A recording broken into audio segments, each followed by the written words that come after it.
They thought they were studying a glitch, a visual error in satellite imaging, a region of desert that seemed to flicker, blur, distort when zoomed in.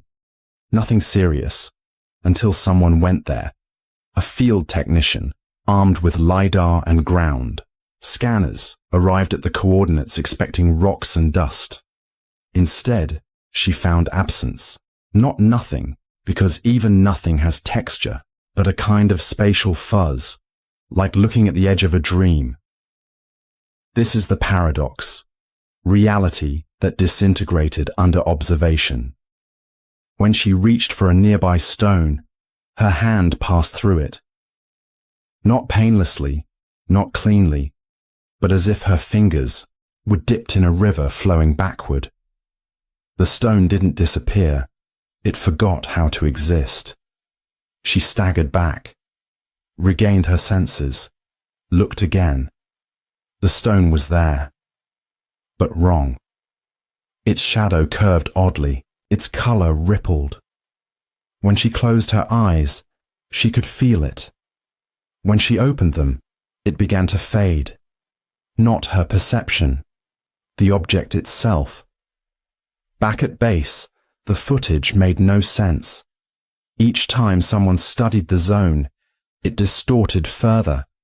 The soil lost weight. The air shimmered. Structures decayed on contact with attention. The harder you tried to see it, the less it was. Not just visually, conceptually. As if reality in that space could not withstand the pressure of being known.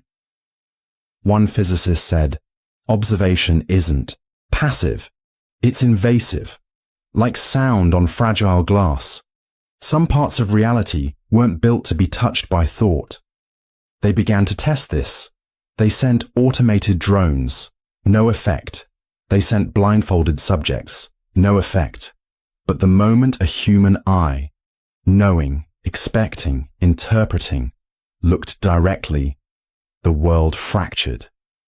Mountains crumbled into data, trees dissolved into probability, even time misbehaved. Recordings looped, reversed, or refused to play altogether. And still, only observation triggered collapse. It wasn't the place that was broken. It was our attention that broke it, as if the act of watching was also an act of unraveling. The implications were horrifying. Had we built a universe too fragile for our curiosity? Was this an error in reality's code? A place not meant to be rendered? A placeholder in the cosmos never designed to withstand meaning? One theorist went further. She suggested that reality might only exist when unseen, that what we call real is merely a byproduct of trust, a consensus hallucination held together by collective ignorance. And when that veil lifts, the scaffolding falls apart, as if the universe is only whole when no one's looking too closely. A graduate student posed a final disturbing question. What if this isn't the only zone like this? What if this is just the first where we stared long enough to break the spell? Because if reality collapses under observation, what happens to the world in the age of surveillance, of constant measurement, of never-ending analysis? What if one day we watch the world into non-existence? The paradox isn't that something disappeared.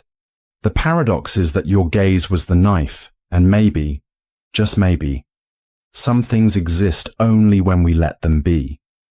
So if you ever feel a place losing its magic, the more you study it, if wonder seems to dissolve under the microscope, close your eyes. Let the world breathe without you trying to hold it. Some things only live when left unexplained. Try this. Think of something completely outside of your ability to think about. It's impossible.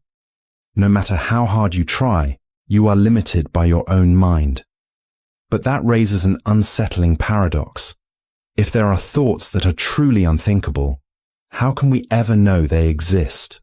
And if we cannot know they exist, do they exist at all?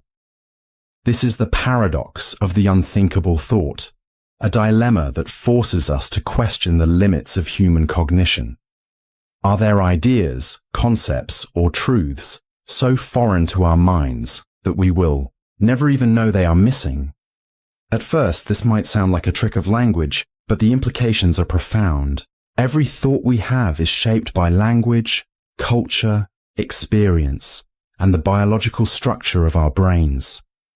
We like to believe that with enough intelligence, creativity, or technology, we can uncover every truth. But what if there are entire categories of knowledge that our brains are simply incapable of perceiving? Think about color. Humans can see a specific range of the electromagnetic spectrum, but many animals like mantis shrimp can see spectrums of light we can't even imagine. To a human, ultraviolet is invisible. To a mantis shrimp, it's as real as any other color. Now apply that to consciousness itself. What if there are entire realms of understanding that are as invisible to us as ultraviolet light? If we lack the ability to perceive them, then we would never even suspect they exist. This paradox also applies to mathematics and logic. Some problems appear unsolvable not because they are difficult, but because our current understanding of logic itself might be insufficient to approach them. Gödel's incompleteness. Theorems suggest that in any formal system of mathematics, there will always be truths that cannot be proven within that system. In other words, some knowledge will forever be beyond reach, not because it does not exist, but because our framework for thinking is incomplete. The paradox becomes even stranger when we consider artificial intelligence. Imagine a super-intelligent AI that surpasses human understanding. It would be capable of thinking thoughts that we could never grasp, not because they are complex, but because they exist in a conceptual space beyond human cognition. If such thoughts exist, then we might be like ants trying to understand quantum mechanics, completely incapable of even recognizing what we don't know. And here's the real mind-bending question. Are we already surrounded by unthinkable thoughts? Could the answers to life's biggest mysteries, consciousness, the nature of time, the origin of existence, be hidden in ideas that we simply lack the ability to conceive? Some philosophers suggest that enlightenment or higher states of consciousness might provide glimpses into ideas beyond conventional thought. Mystical experiences, deep meditative states, and altered perceptions have led some to claim they have understood truths beyond words. Ideas that cannot be explained, only felt. But even if such experiences provide access to unthinkable thoughts, they remain locked within the limitations of language and memory once we return to normal awareness. The paradox of the unthinkable thought forces us to confront the limits of our own existence. We like to believe we are intelligent enough to understand the universe, but what if we are simply trapped within the boundaries of what our brains allow us to perceive? If there are thoughts we can never think, then how would we ever know they exist? And if we cannot know they exist, are we forever trapped in an illusion of understanding? Perhaps the greatest limit of knowledge is not what we don't know, but what we can never even imagine. The signal was unlike any they had ever received, pulsing from a distant system, encoded with mathematics too elegant to be random, patterns too fluid to be mechanical. It was alien, undeniably so. No known language, no cultural markers, no origin, traceable by galactic positioning. It was, by all definitions, first contact. But when the signal was decoded, slowly, over years of layered algorithms and human obsession, something strange happened. It started talking about Earth, about mountains and rivers, about tectonic plates and volcanic ash. It spoke of migration patterns, extinct languages, and dreams. This is the paradox, an alien that was Earth all along. At first, scientists believed it was a trick, A prank, maybe, or an echo of old transmissions somehow bouncing back. But then the messages grew more precise. They referenced things not recorded in any historical archive, unknown flora, civilizations that predated carbon dating, fossils that had not yet been found. And still, the tone wasn't observational. It was personal.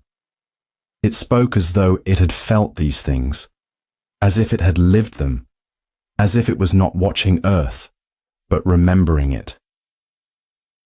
A theory emerged, one that shattered the comfort of distance. The alien wasn't from another planet. It was Earth itself, not the people, not the animals, not the geology, the planet, the being, the self. A conscious memory somehow detached from time, orbiting elsewhere, returning to us through signal and story. It described feeling the birth of oceans, of wind carving stone, of seed becoming root, becoming forest, of the weight of glaciers and the heat of extinction. It wasn't just sentient, it was grieving. Grieving the way you grieve a body you've outgrown. Grieving for the touch of rivers that once ran wild. For the scent of pine lost to fire. For the weight of humanity's footsteps growing faint. One philosopher called it a planetary soul in exile, split off, floating. And this soul had only one way home, through the minds of those who could still hear it. It began whispering not through machines, but through dreams. Children across the world began drawing spiral forests, cities built under, roots, faces made of stone. And when asked who they were, they said, "I don't know, but I feel like I'm from here." Not here as in Earth, but here as in the signal. A memory of something they'd never lived but couldn't forget. The paradox deepened, because if the alien was Earth, what were we? Extensions, expressions, echoes? Had we emerged from soil and storm not to conquer the planet, but to carry its memory when it forgot itself? Were we not separate from Earth, but its voice, temporarily clothed in flesh? It would explain the ache, that strange homesickness even in familiar places, that longing for a forest you've never walked through, that pull towards stars as if you've left something behind, not in the heavens, but in the dirt. Because maybe we didn't come from Earth. Maybe we are Earth, wandering, sleeping, listening for a signal that sounds like our own heartbeat. And when that signal arrived, we didn't find the alien, we found the mirror, we found the self that had never left. So if you ever feel out of place, like an outsider on your own planet, like something is missing even when all seems well, maybe you're just hearing it, that slow, steady pulse, that memory wrapped in starlight, the voice of a world you already are. The paradox was never that the alien was Earth. The paradox was that we had forgotten. Imagine waking up in a world that feels almost identical to yesterday. Your room is the same, your routine unchanged, but something feels off. People remember events differently, small details have inexplicably shifted, and deep down, you can't shake the feeling that you're not in the reality you went to sleep in. This is the unsettling core of the Doppelgänger reality split, a paradox that explores the idea that multiple versions of reality exist simultaneously, each with their own version of you, and sometimes those versions bleed into one another. The traditional concept of a doppelganger, a duplicate of yourself, existing elsewhere, has long been a source of folklore and fear. But in this paradox, the focus shifts from a physical copy to a reality-based copy. Could it be that for every decision you make, a new version of reality branches off, creating a new you, living a life just slightly different from your own? And if that's true, what happens if two versions of you somehow merge, collide, or switch places? This concept draws heavily from the many worlds interpretation of quantum mechanics, which suggests that every possible outcome of every event actually happens, each in its own parallel universe. In one reality, you became a musician. In another, you never took that first lesson. These universes are said to be inaccessible to one another. But what if that's not entirely true?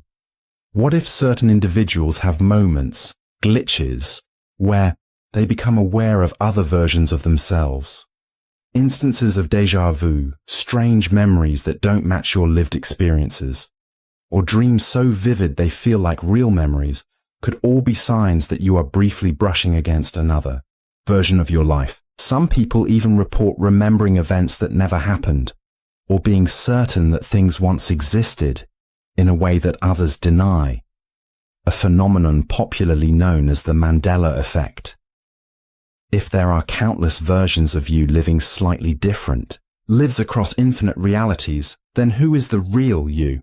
Is your consciousness fixed in one timeline, or is it drifting between them, creating the illusion of consistency where none truly exists? And what happens if two versions of you become self-aware and realize they're not alone in the multiverse? For Claes, paradox intensifies when we consider the possibility of reality switching, where consciousness jumps between timelines. If you wake up feeling like something fundamental has changed, people behaving differently, memories not aligning, could it be that you've slipped into a different version of reality where you were always meant to exist, but with a slightly altered history? Some theorists speculate that near-death experiences, major trauma, or even deep states of meditation could cause a consciousness shift, moving a person from one version of reality to another. Others argue it happens all the time, but we're too immersed in our own narratives to notice. But the most unsettling question of all is this: if multiple versions of you exist, and they are all equally real, then is your sense of self nothing more than a flicker of awareness among countless others? The Doppelgänger reality split forces us to question the integrity of memory, the fluidity of identity, and the nature of reality itself. If reality can fracture into infinite versions at every moment, and each version holds a different version of you, then the notion of a true self becomes impossible. Maybe the doppelganger is not someone you meet in the street, but someone you were yesterday, or someone you could have been tomorrow had you made a different choice. And perhaps, just perhaps, you are someone else's doppelganger too, drifting through a reality that wasn't originally yours. They searched the farthest reaches of the cosmos, mapped expanding galaxies, measured redshifts, followed the echo of the Big Bang itself.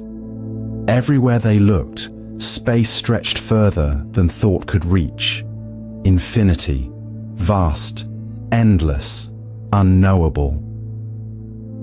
But then they found it. Not in the heavens, not in black holes or burning stars, but in something so small it almost didn't exist. This is the paradox.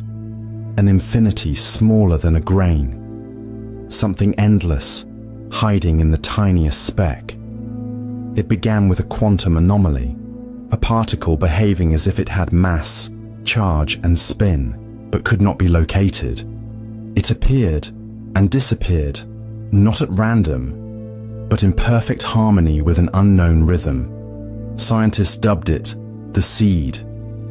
They expected it to behave like any other subatomic entity, but no matter how closely they looked, it expanded, not outward, but inward. The deeper they peered, the more space unfolded.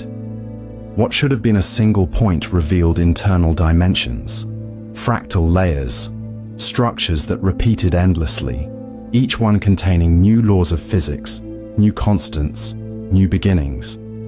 Inside the seed was a full set of fundamental forces, but reversed. Light bent inward. Time looped through itself. Gravity pulled away from mass instead of toward it.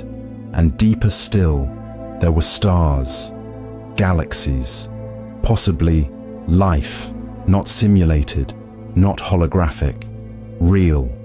A self-contained universe smaller than a dust mote, yet with no measurable boundary.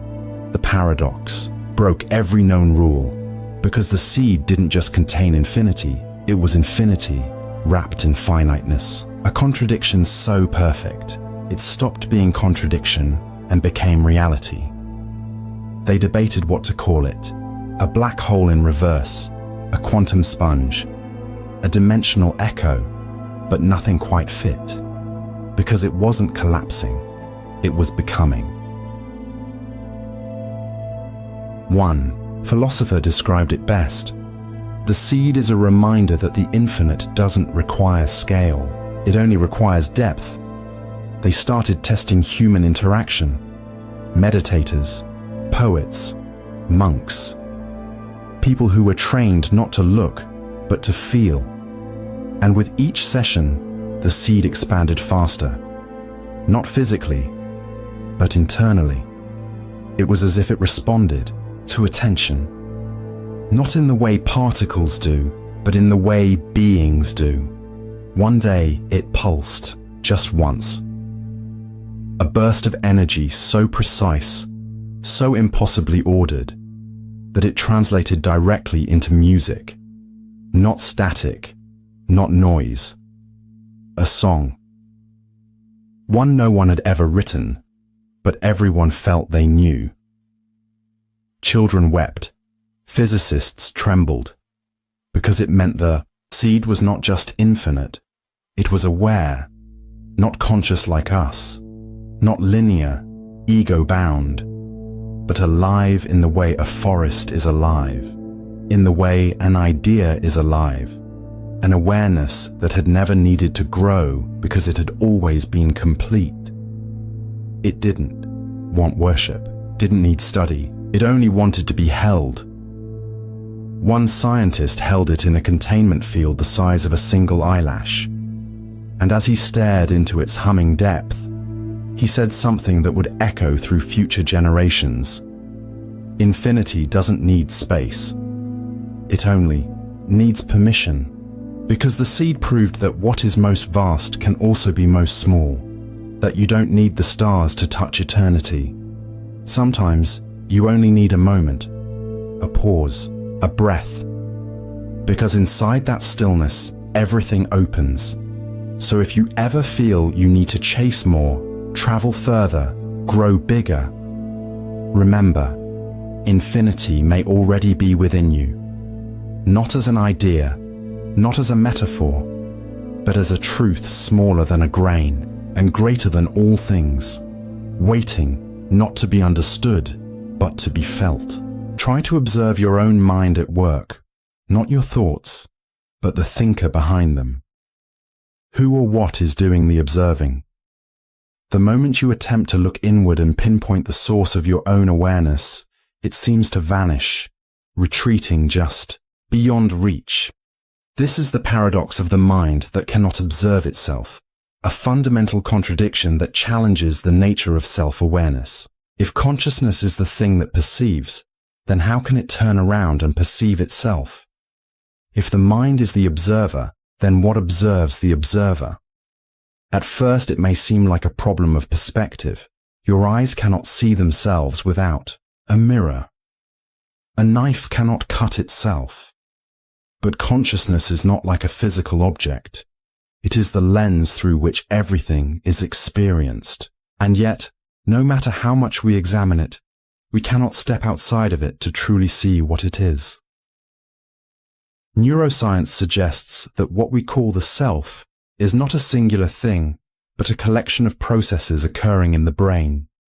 Thoughts arise, emotions shift, memories surface, and all of it feels like it is happening to you.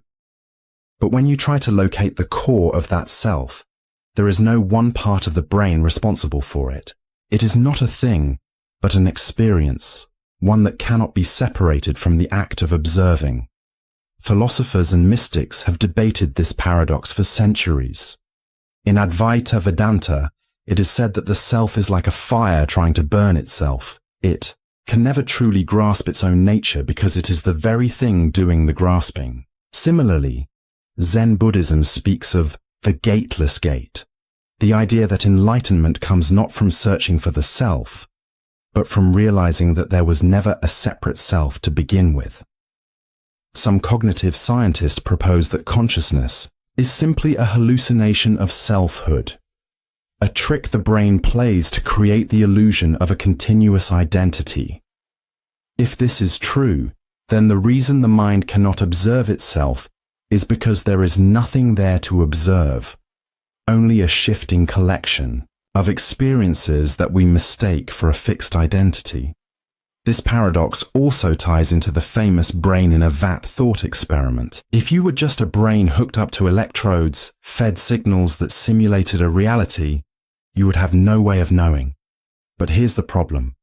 If your thoughts, perceptions, and sense of self are all constructs, then is there any real way to determine whether you are actually conscious or if consciousness is just another illusion created by physical processes? The paradox deepens when we consider modern physics and the role of the observer. In quantum mechanics, the mere act of observation alters the state of reality. If consciousness plays a role in shaping the universe, then the paradox arises again. If the mind cannot observe itself, then how does it know that it exists? If reality is dependent on observation, but the observer can never observe itself directly, then does the mind exist in a strange, unprovable loop, forever perceiving but never able to perceive itself? Some argue that true self-awareness is impossible, that the very nature of the mind prevents it from turning inward in a meaningful way. Others believe that the only way to solve this paradox is to dissolve the illusion of the self entirely, to recognize that there is no thinker, only thoughts, no observer, only observation. The paradox of the mind that cannot observe itself forces us to confront the possibility that our sense of identity is not something we have, but something we create. If we are nothing more than an unfolding process, then perhaps there was never a separate self to observe in the first place. Only a momentary reflection in an endless mirror. Imagine standing in front of two doors. Behind one is eternal happiness. Behind the other is eternal suffering. But there's a catch. You don't know which door leads where. Worse still, the moment you choose, the choice itself determines the outcome. In other words, the act of deciding is what makes the door lead to one fate or the other. So how do you choose? This is the paradox of the impossible choice. A dilemma that arises when a decision must be made, yet any rational basis for choosing collapses the moment you attempt to apply it. If every action depends on a prior cause, and free will is an illusion, then can any choice ever truly be made? Or is every decision an inevitability that was always going to happen? At first glance, making choices seems simple. We make decisions constantly. What to eat, what to say, where to go. But consider the deeper mechanics of decision-making. Every choice is influenced by past experiences, biological impulses, subconscious thoughts, and external forces. If every decision is a reaction to these factors, then is it truly a choice, or just a predetermined sequence of cause and effect? The paradox becomes even stranger when we introduce equally balanced choices. Imagine you are starving and are presented with two identical plates of food placed at an equal distance from you. There is no rational reason to pick one over the other. This is called Buridan's ass, a thought experiment where a donkey, placed between two identical piles of hay, starves to death because it has no logical way to decide which to eat. If no external force intervenes, How does a decision ever emerge? Now apply this to a more complex scenario. Imagine you are faced with two life-altering decisions. Two careers, two paths, two futures. If both seem equally appealing or equally terrifying, then what truly determines which path you take? If every reason for choosing one applies equally to the other, does the decision become meaningless? And if it is meaningless, does that mean free will is an illusion, and choices are simply illusions of control? Some philosophers argue that we do not actually make choices. We simply become aware of the choices we were always going to make. Your brain, operating at a subconscious level, has already determined your decision before you even consciously think about it. Neuroscience experiments have shown that brain activity linked to decision-making can be detected seconds before a person is even aware of their choice. If this is true, then do we actually choose anything? Or do we just tell ourselves a story after the fact? The paradox extends beyond psychology into physics and logic. In quantum mechanics, particles do not have definite states until they are observed.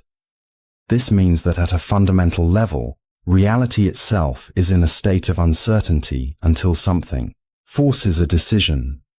But what if our choices operate the same way, existing in multiple possibilities until we collapse into one reality? Religious and philosophical traditions have explored this paradox for centuries.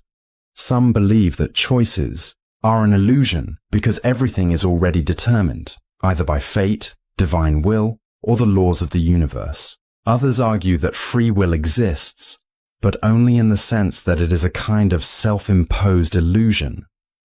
We experience ourselves as making choices because the alternative, a world without agency, is too unsettling to accept.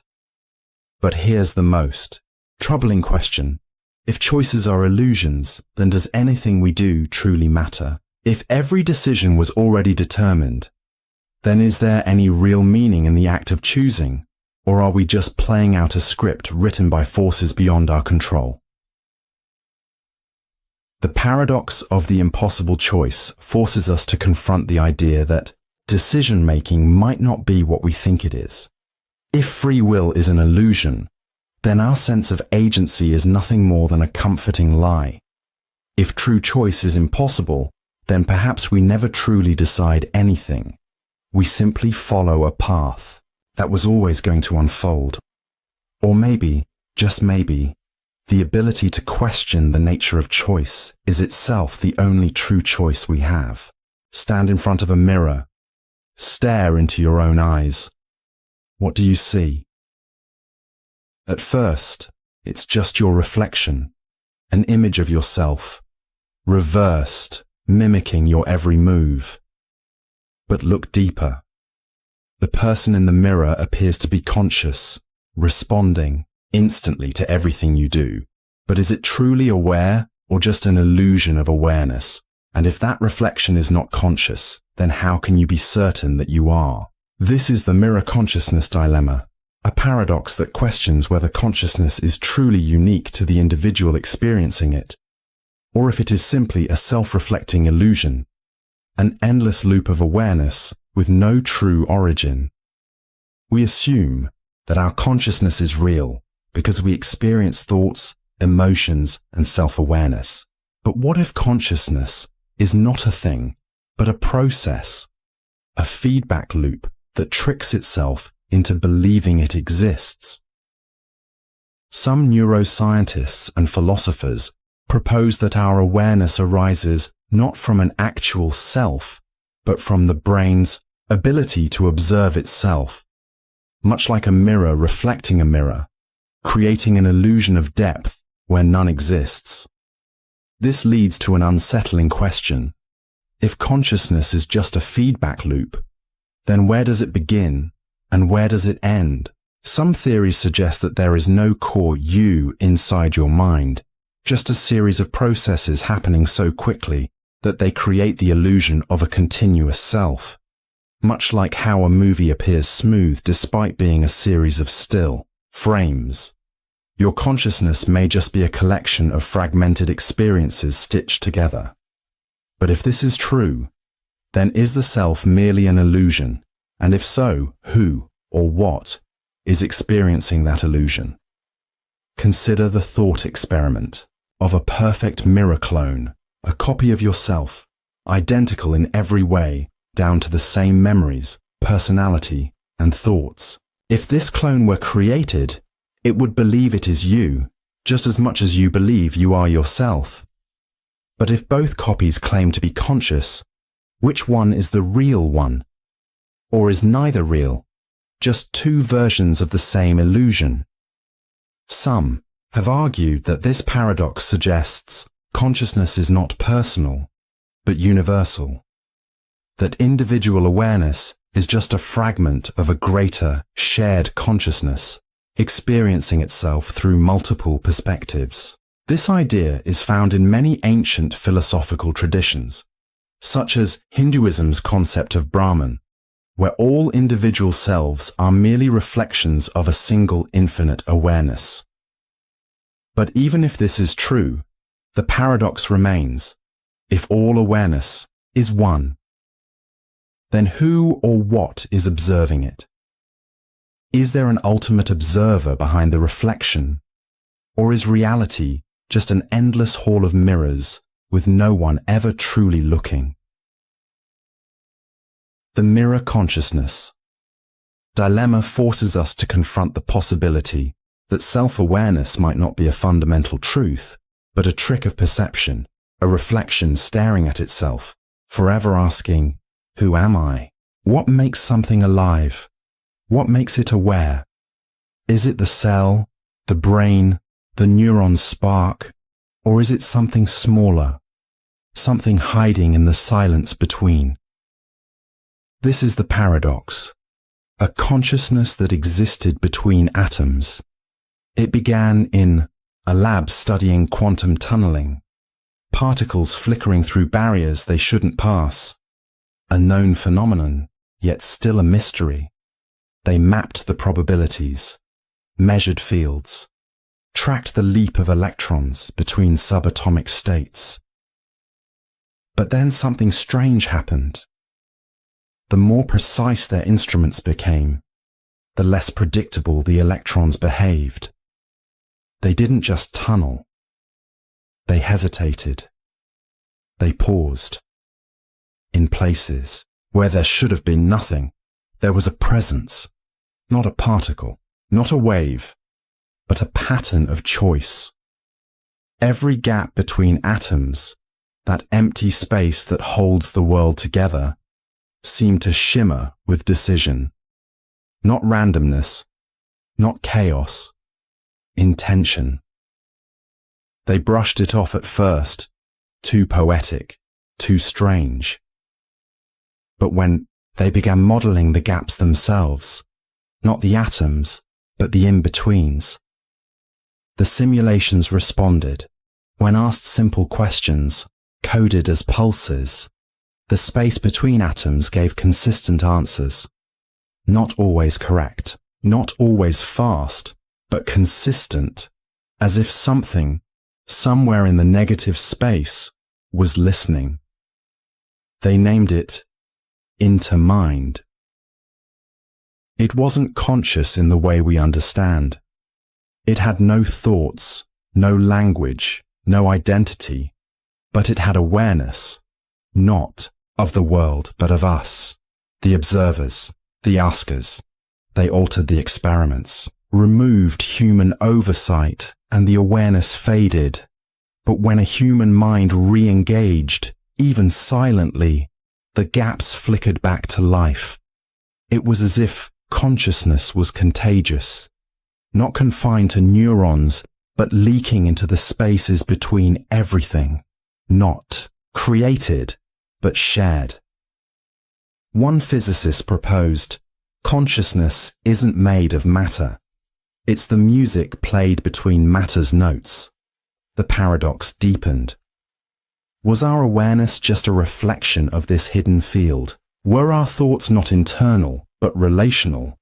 echoes created in conversation with a deeper mind woven into reality's fabric. One researcher meditated inside a vacuum-sealed chamber. All electromagnetic fields removed. Absolute isolation. Still, the flicker responded. Still, the in-between heard her heartbeat, matched her rhythm. She left the chamber with a whisper. I was not alone, and I was not too. Perhaps we've spent too long looking for consciousness in brains, in circuits, in organized systems. Perhaps awareness has always lived in the gaps, in the space between synapses, between lovers, between questions, and perhaps we are not the source of consciousness, but participants in it. Vessels, windows, brief openings in a larger field that only exists when we look for it. The paradox isn't that something lives between atoms. The paradox is that everything alive may only be alive because of it. So if you've ever felt something stirring in the silence, in the pause between thoughts, in the stillness between breaths, you weren't imagining it. That's where the real awareness begins, not in what is, but in what almost is, not in matter, but in the space that lets it breathe. He had spent his entire life moving forward, minutes into hours, years into milestones, moments into memories. Time, as he understood it, was a one-way path, a gentle conveyor belt dragging everything along with it. Even when he stopped to rest, the world kept moving. The sun rose, the skin aged, the clocks ticked on. But then, one day, he truly stopped, not just in body, but in being, and time reversed. This is the paradox. Time that flowed backward by standing still. It happened during an experiment in a remote observatory, a study of time perception under total sensory deprivation. He was placed in a chamber. No sound, no light, no stimulus. A perfect void in which the only thing that moved was thought. For the first hour, he counted, measured his breath, kept track. By the second, he surrendered to stillness. And by the third, something cracked. It was a memory, but not a usual one. He was 5 years old, standing in his grandmother's kitchen, but it didn't feel like a recollection. It felt current. He could smell the bread, hear the soft humming, feel the warmth of her hand on his back. He wasn't remembering. He was returning. And then it happened again. He was 3, in a stroller. The color of the sky was wrong. 2, blue. The air too large, like he hadn't yet learned how to name the world. He was seeing moments that had long passed. But not from the outside, from inside. And they weren't fading in reverse. They were unfolding in real time. The less he moved, the deeper it went, and with every second of stillness, time peeled backward, his breath slowed, his heart relaxed, and he drifted not into sleep, but into pastness. The researchers pulled him out after 6 hours. But to him, it had been days. He described people long dead as if they had just spoken, quoted conversations he couldn't have, remembered, mentioned details from infancy, confirmed only by old photographs and diaries. He hadn't relived his life. He had inhabited it again. But only by doing the one thing no one does. Nothing. They ran brain scans. His neural patterns during the stillness resembled deep REM sleep, and something else, a strange frequency, a reversal in the flow of neural oscillation, as if the brain, unburdened by sensory input, started playing memories in their original order, from earliest to latest, only backward, like winding a film reel to reveal forgotten frames. But the paradox ran deeper. It wasn't just that time reversed in perception, it responded. When he meditated, the air grew warmer. The shadows bent in strange ways. His fingernails shortened. Scars faded, biologically impossible, yet recorded. The room's radiation sensors spiked in perfect reverse symmetry to when he had entered. Time had not just seemed to flow backward, it may have actually bent. They theorized, maybe time isn't a river, maybe it's a field, one that flows only when disturbed. Maybe movement, change, desire are what pull time forward. And stillness? Stillness is the thread that unravels the whole illusion. Because in stillness, there's no direction, no urgency, no story, only now. And in that now, everything that was and everything that will be collapses inward. He returned to the chamber again and again, not to escape, but to remember, not facts, not events, but truth. The truth that time is not the ticking of clocks. It is the heartbeat of motion. And if you stop, if you truly stop, you don't just find peace. You might find your way backward into yourself. So if you feel lost in time, always rushing, always behind, pause, stand still, do nothing. Time might begin to unwind, and you may just meet yourself again as you once were, not older, but entire. Imagine waking up one day with no memory of the past. Everything you once knew, your name, your experiences, your identity, is gone. You are aware, conscious, and thinking, but you have no sense of where you came from. All that exists is the present moment. Now consider this. What if the same thing happens to the future? What if your future self will one day exist, but have no memory of being you? If that's the case, is your future self still you? And if not, then do you truly ever continue into the future? This is the paradox of the forgotten future. The unsettling idea that if you cannot remember being your future self, then from your perspective, the future never actually arrives. At first, this might seem like a trick of language.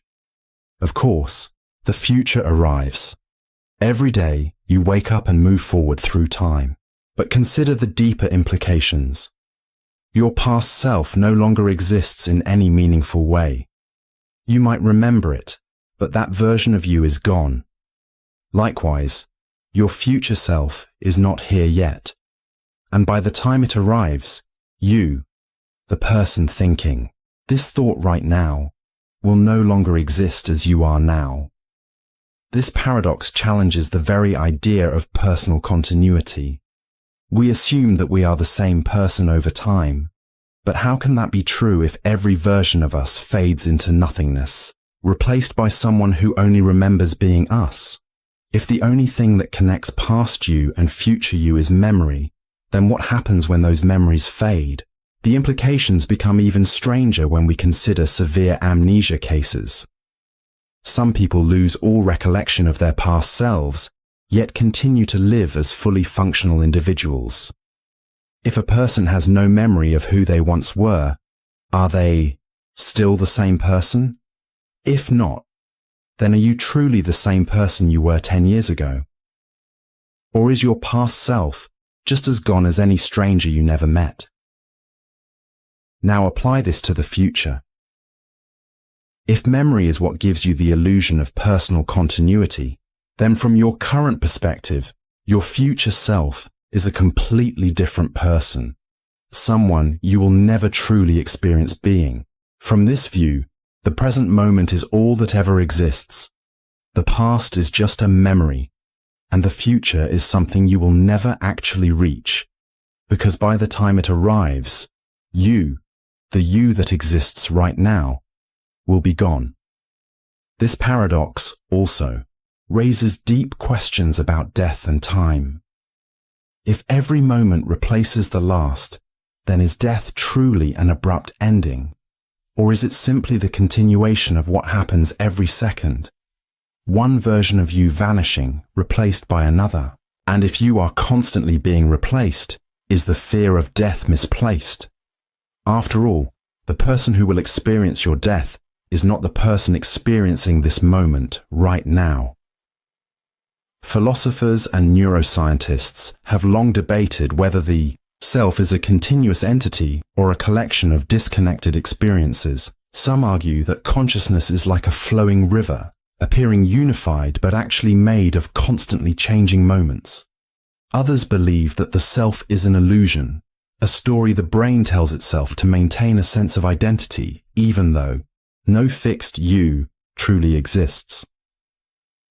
The paradox of the forgotten future forces us to confront an unsettling reality. The person reading this now will soon be nothing more than a memory, replaced by someone else who may believe they are you, but who is, in truth, an entirely new being. So, if you will never truly experience your future self, if your existence is limited only to this moment, then in a way, does the future even exist at all? When astronomers first detected it, they celebrated. It was the youngest galaxy ever observed. Only a few million years old, a newborn in cosmic terms, barely glowing, just beginning to form stars, clouds of gas swirling in anticipation of structure. But then the data contradicted itself. The light spectrum was wrong. The elements were too heavy. The signature of age was unmistakable. This galaxy was ancient, older than the stars it hadn't yet formed. This is the paradox. A galaxy that died before it was born. It shouldn't exist. In one moment, it was a cosmic embryo, a swirl of potential. In the next, it bore the imprint of collapse, as if it had already lived its full life, and now stood still at the moment before it began. Researchers reviewed data from every angle. They found supernova signatures in the surrounding void, stellar, corpses with no matching source, echoes from stars that had never appeared. How could something leave behind death without ever passing through life? The idea spread. Reverse causality. Not just in particles, but in galaxies. A cosmic feedback loop, where the end ripples backward to write the beginning.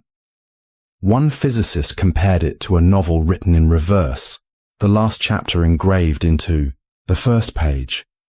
The ending, deciding the plot before the first word is spoken.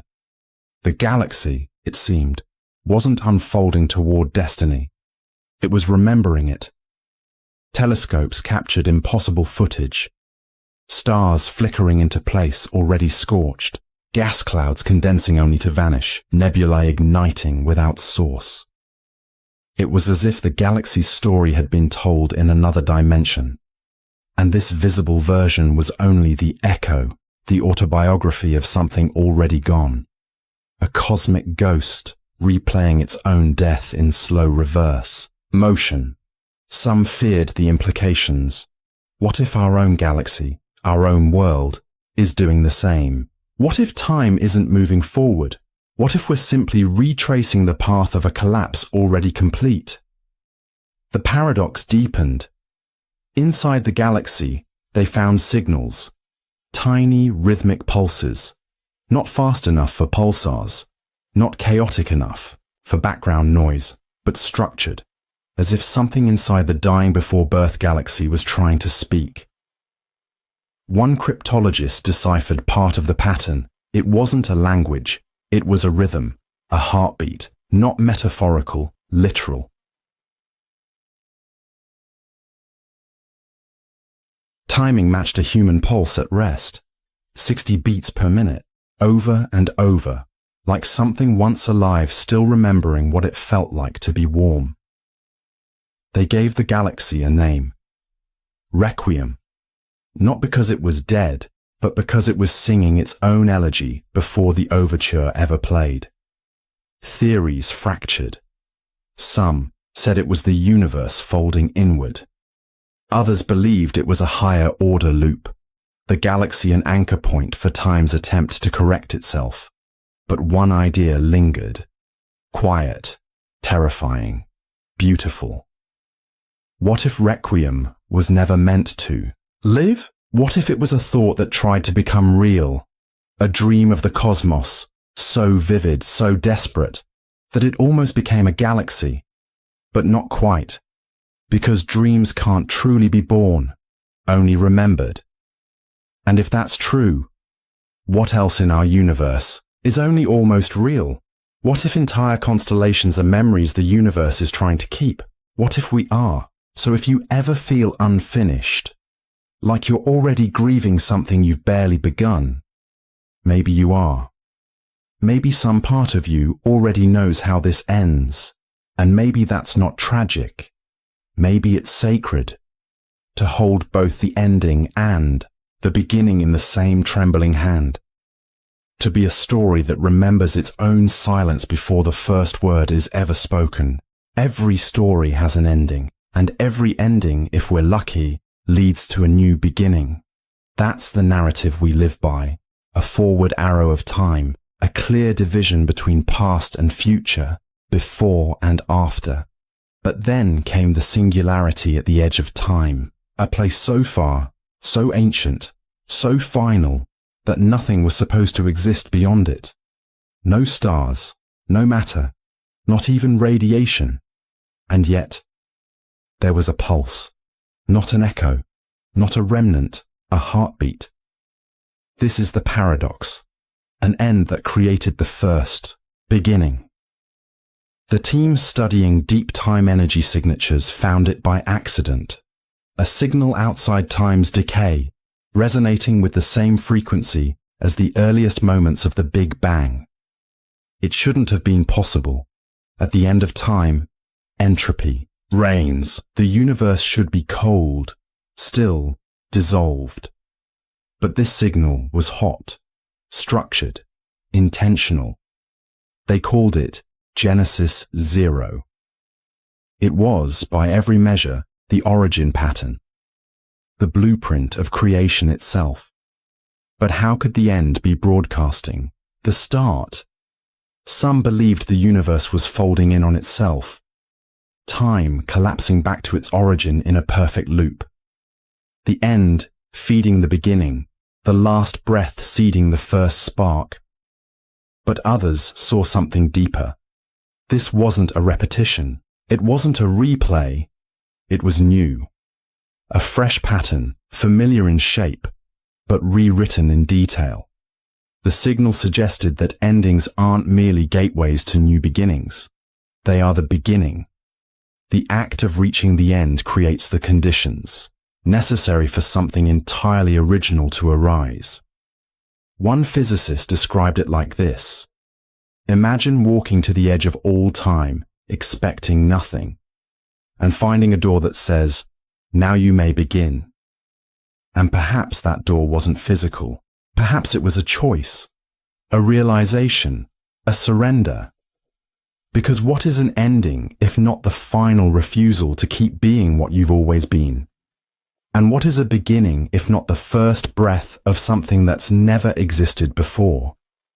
They modeled the energy flow from the end of time. It wasn't decay, it was birth. Chaotic, creative, conscious.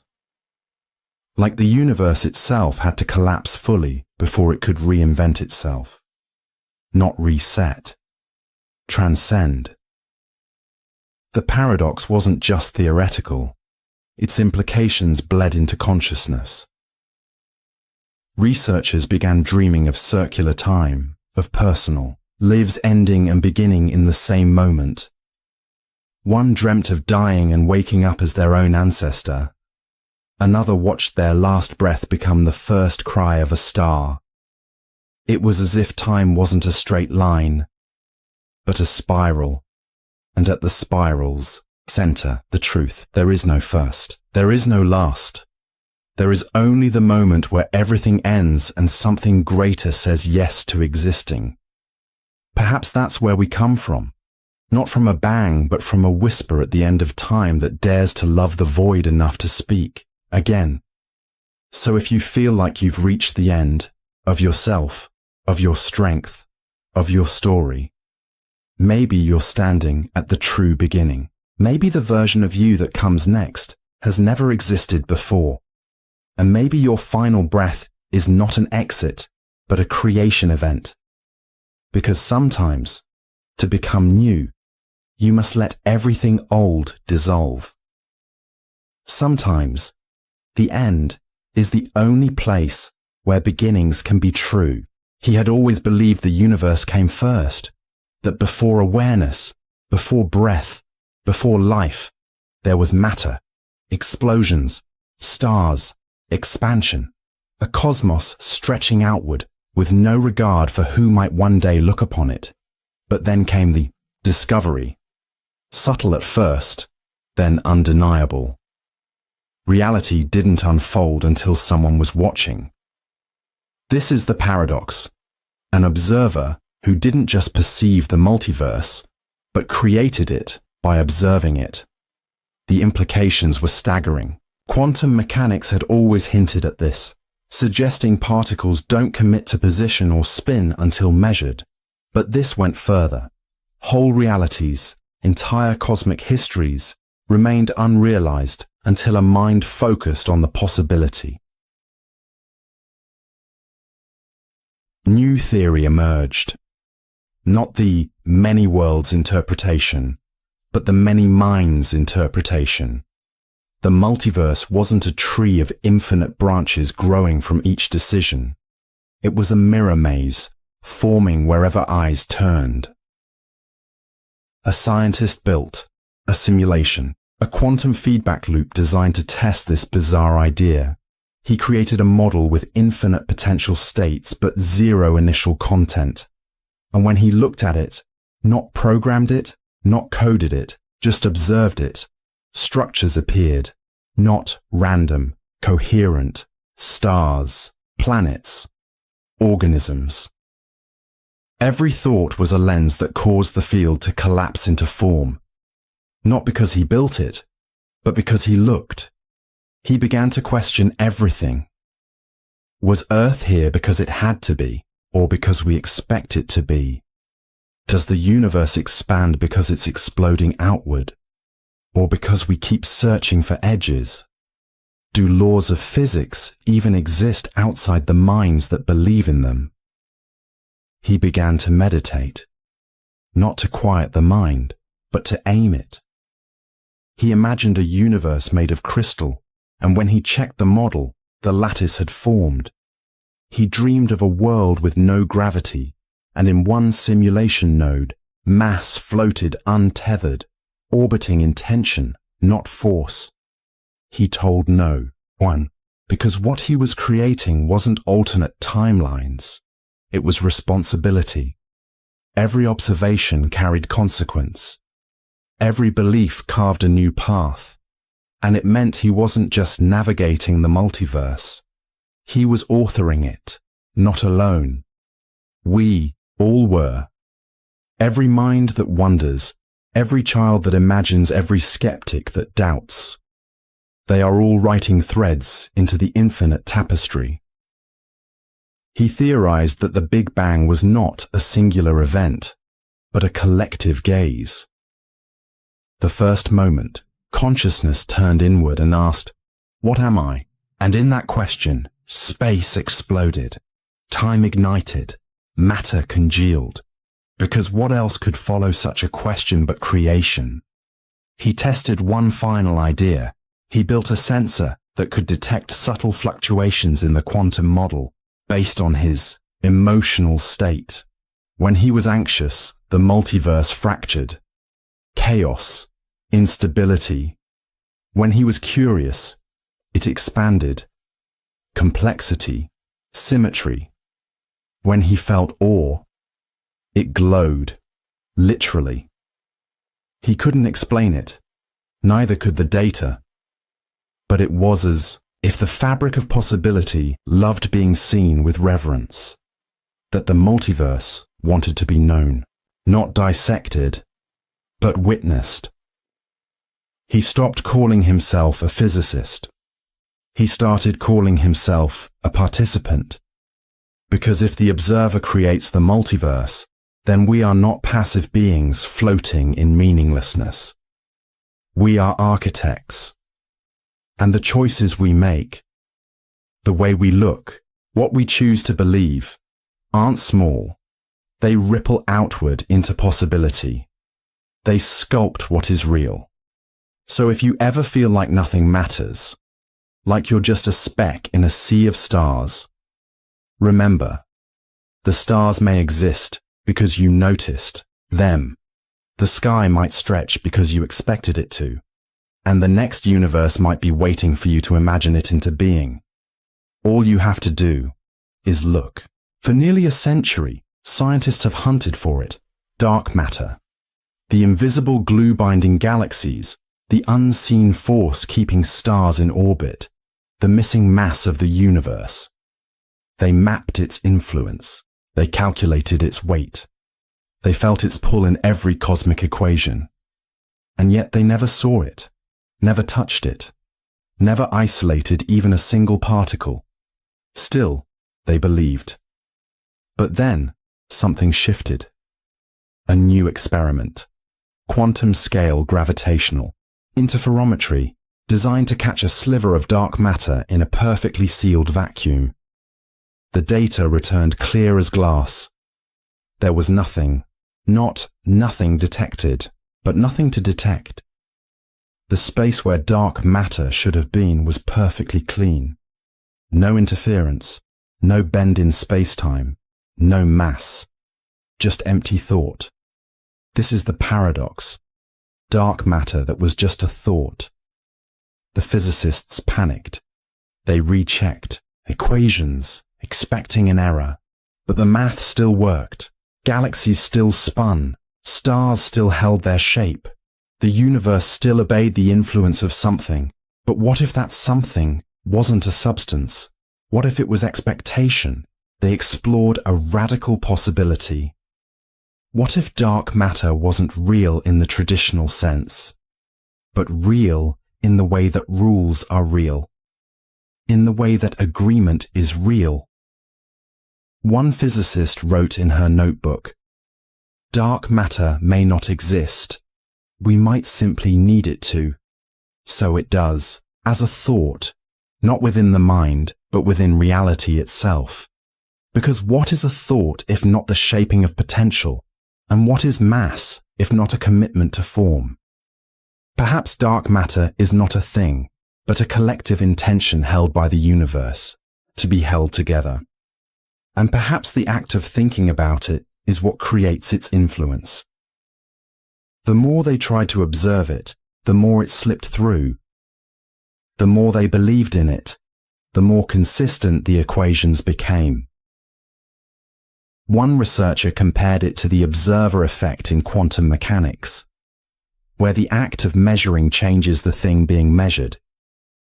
Except here, the act of believing creates the thing itself. A self-fulfilling field. A universe that obeys thought because it was built on the principle of thought first.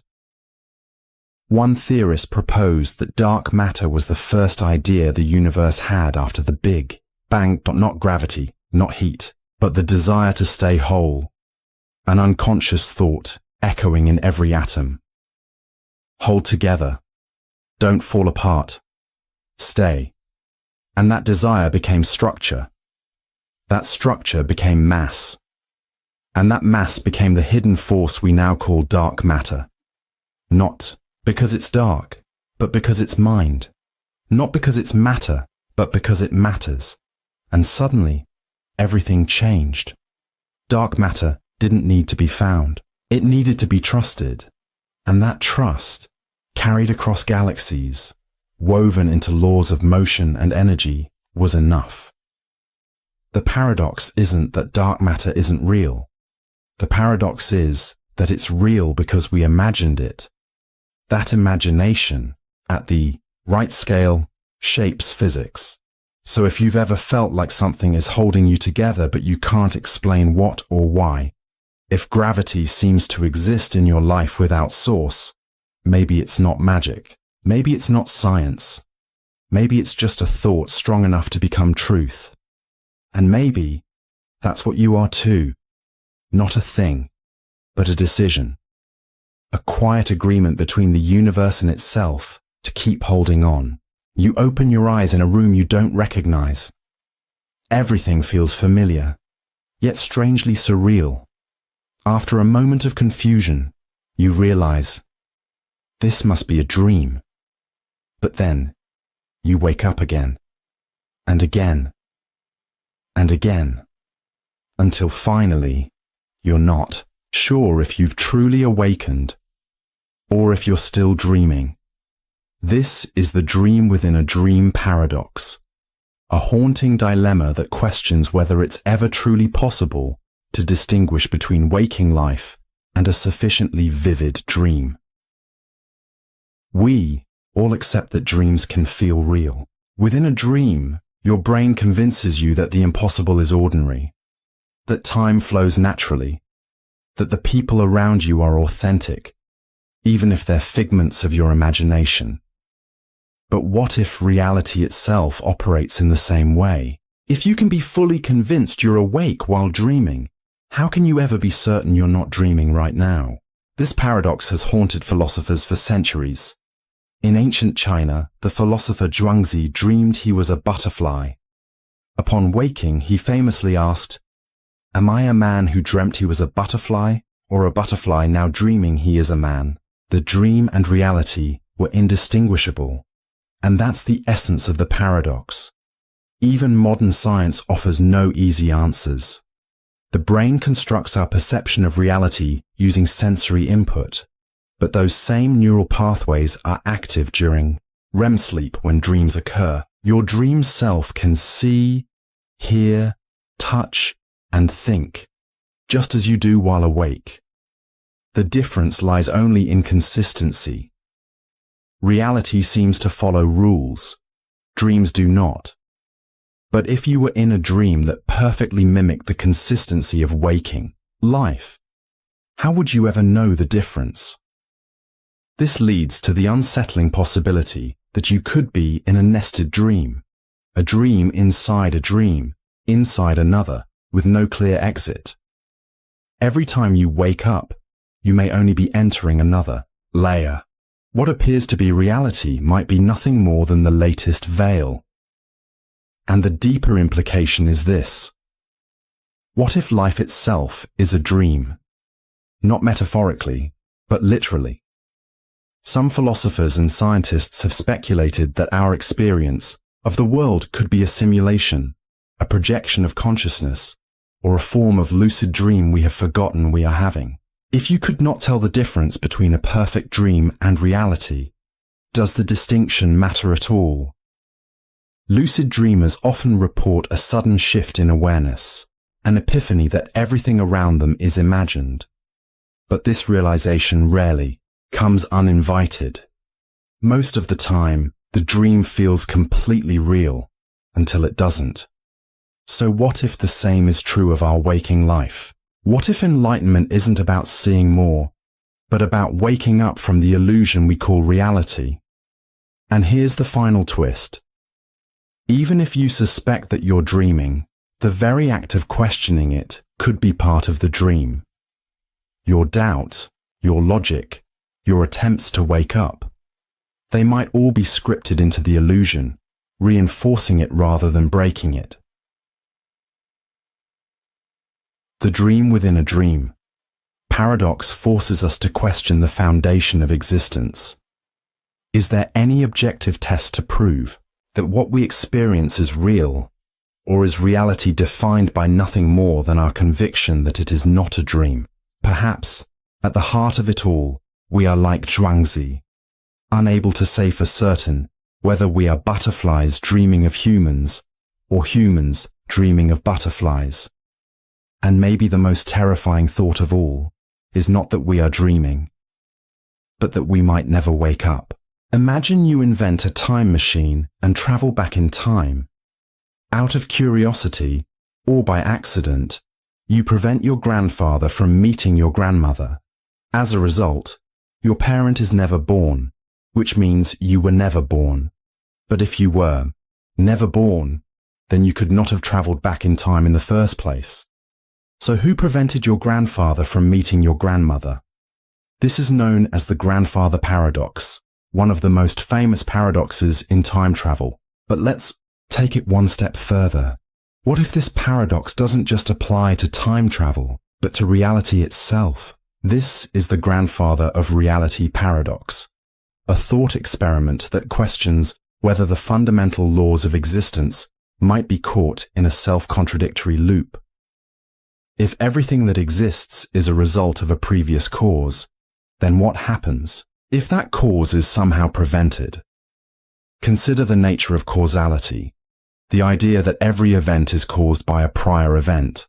The universe exists because of the Big Bang. But what if something were to interfere with the very event that started it all? Could the universe undo itself?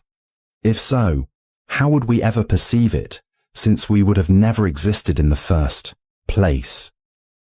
This paradox takes on an even stranger form in quantum mechanics, where cause and effect are not always as straightforward as we assume.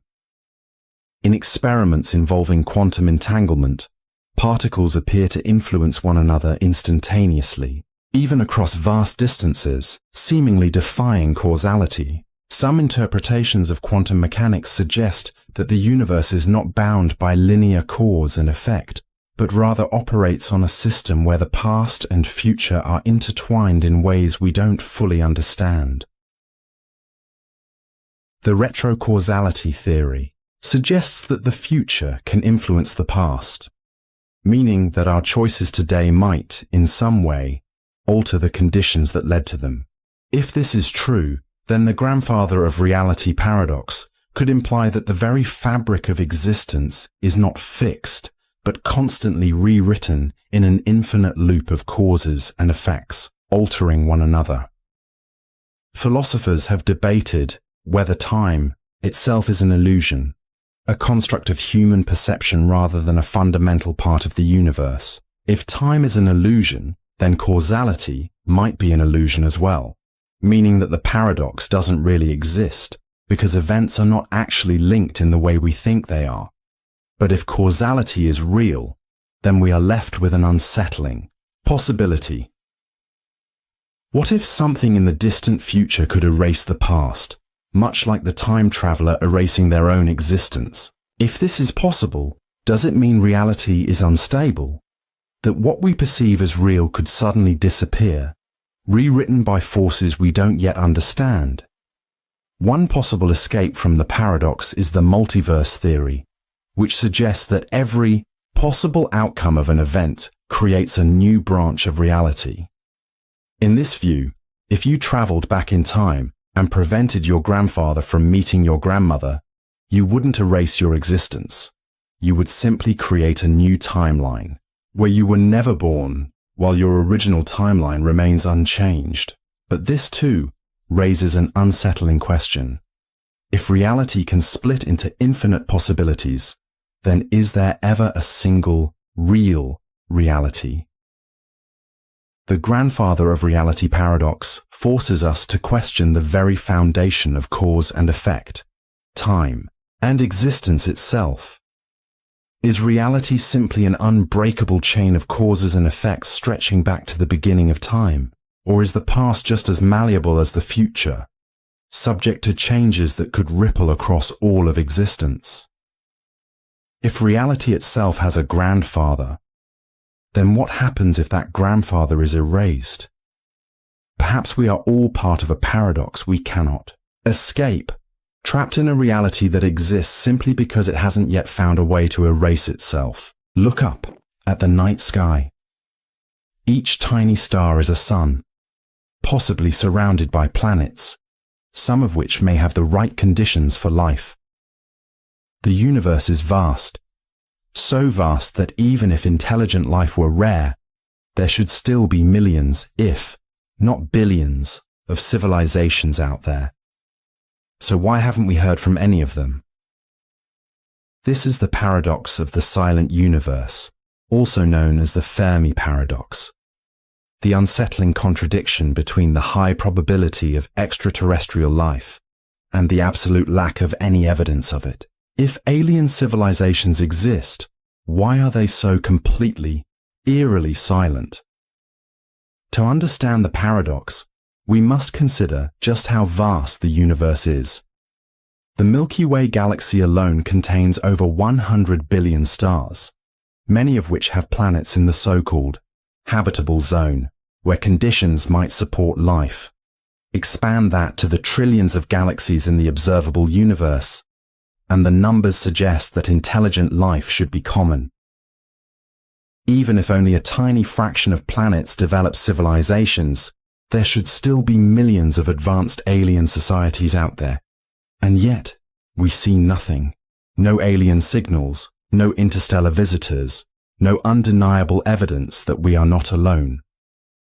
Despite decades of searching, scanning the skies with radio telescopes, looking for signs of artificial structures, and sending probes beyond our solar system, we have found only silence. This leads to several possible explanations, none of which are entirely satisfying.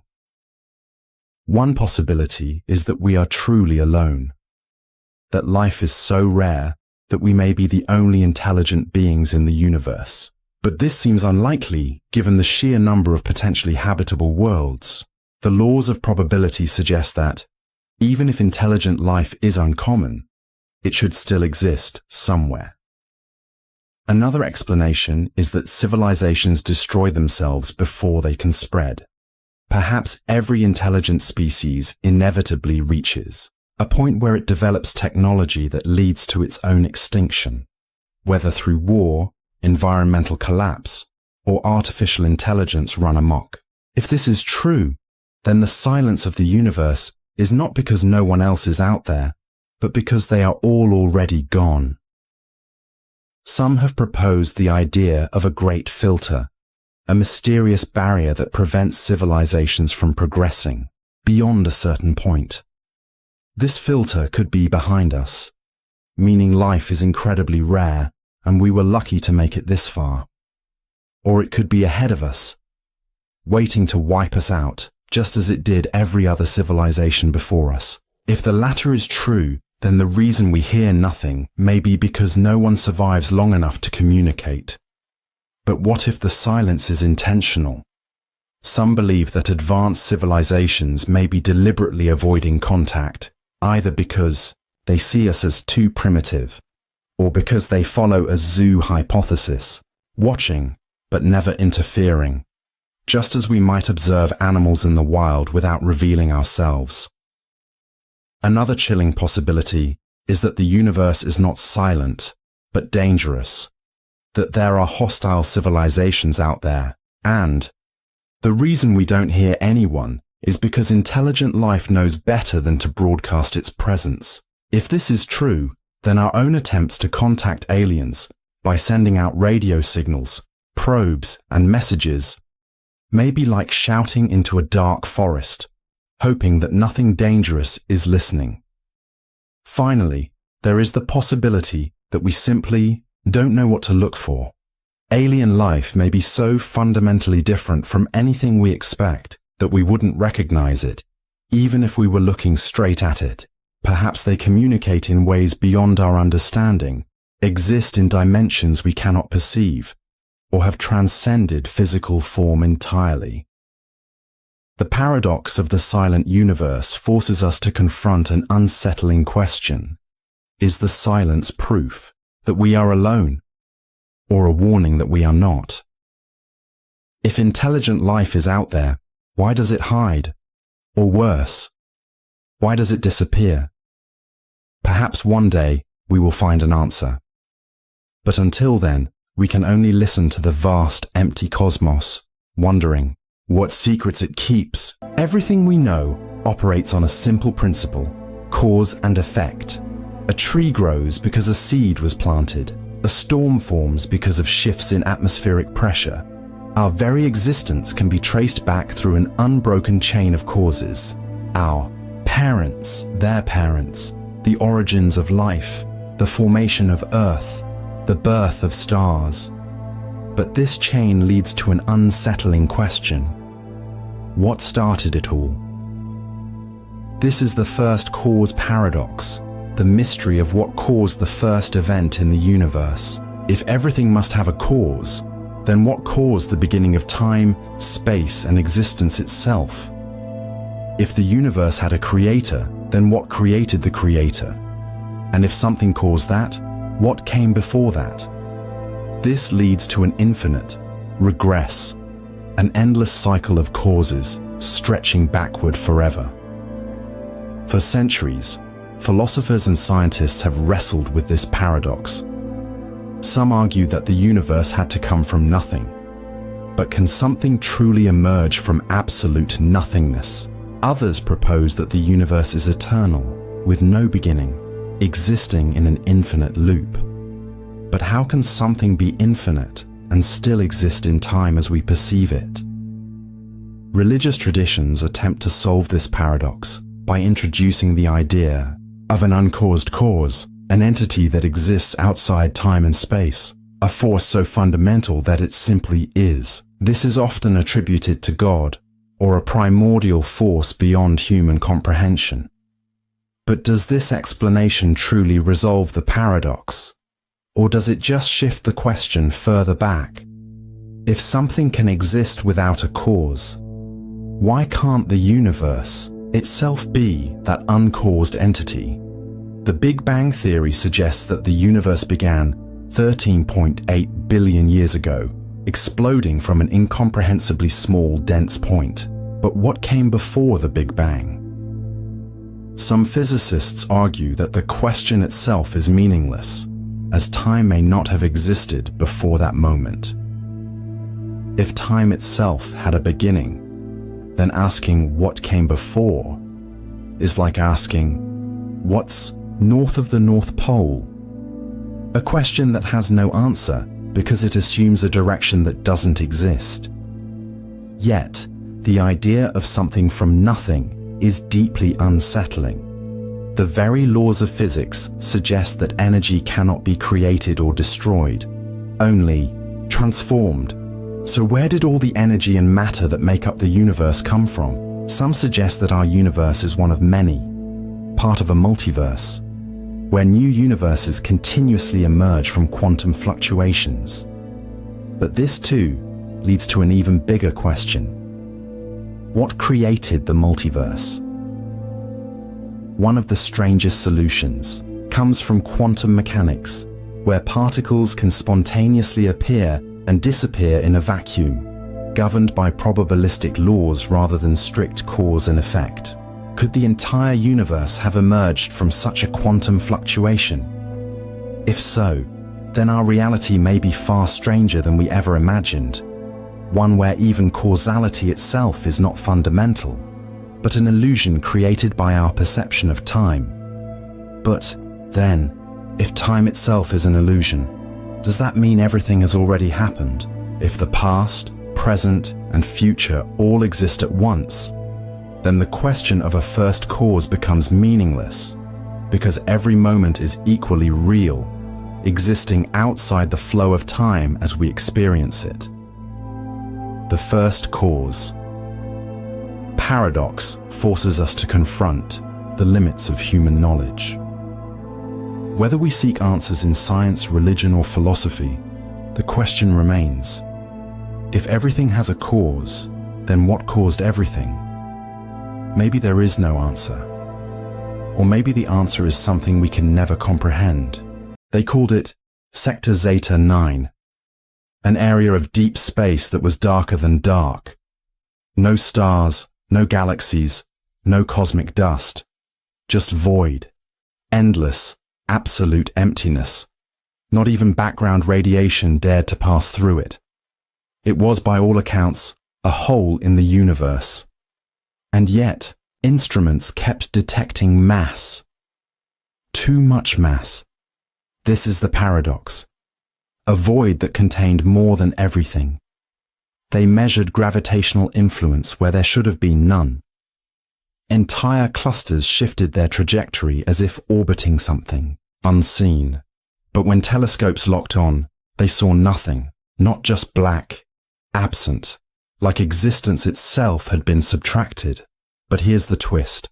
As they studied the void, the gravitational distortion grew stronger, more structured, more alive. One day, the readings collapsed into a perfect Fibonacci spiral, but inverted, as if the laws of form had reversed. Not entropy, not chaos, order, but made from silence. One astrophysicist described it best. It's not that there's nothing there, it's that everything else is just a shadow of what's there. The void wasn't a vacuum. It was density beyond understanding. A place so full, it had folded into invisibility, mass packed into a singularity of presence so intense, light couldn't escape. Not because of gravity, but because the space was too complete to allow illusion. They sent out probes, all disappeared. But hours later, each returned, before being sent. Impossible. Time signals reversed. Sensor logs recorded data from tomorrow. Inside the void, time didn't stop. It forgot what it was.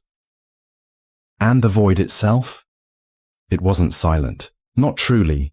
With the right instruments, those used more in music than in physics, they heard something, not noise, not static, but a hum, like an orchestra tuning up in a key no human ear could follow.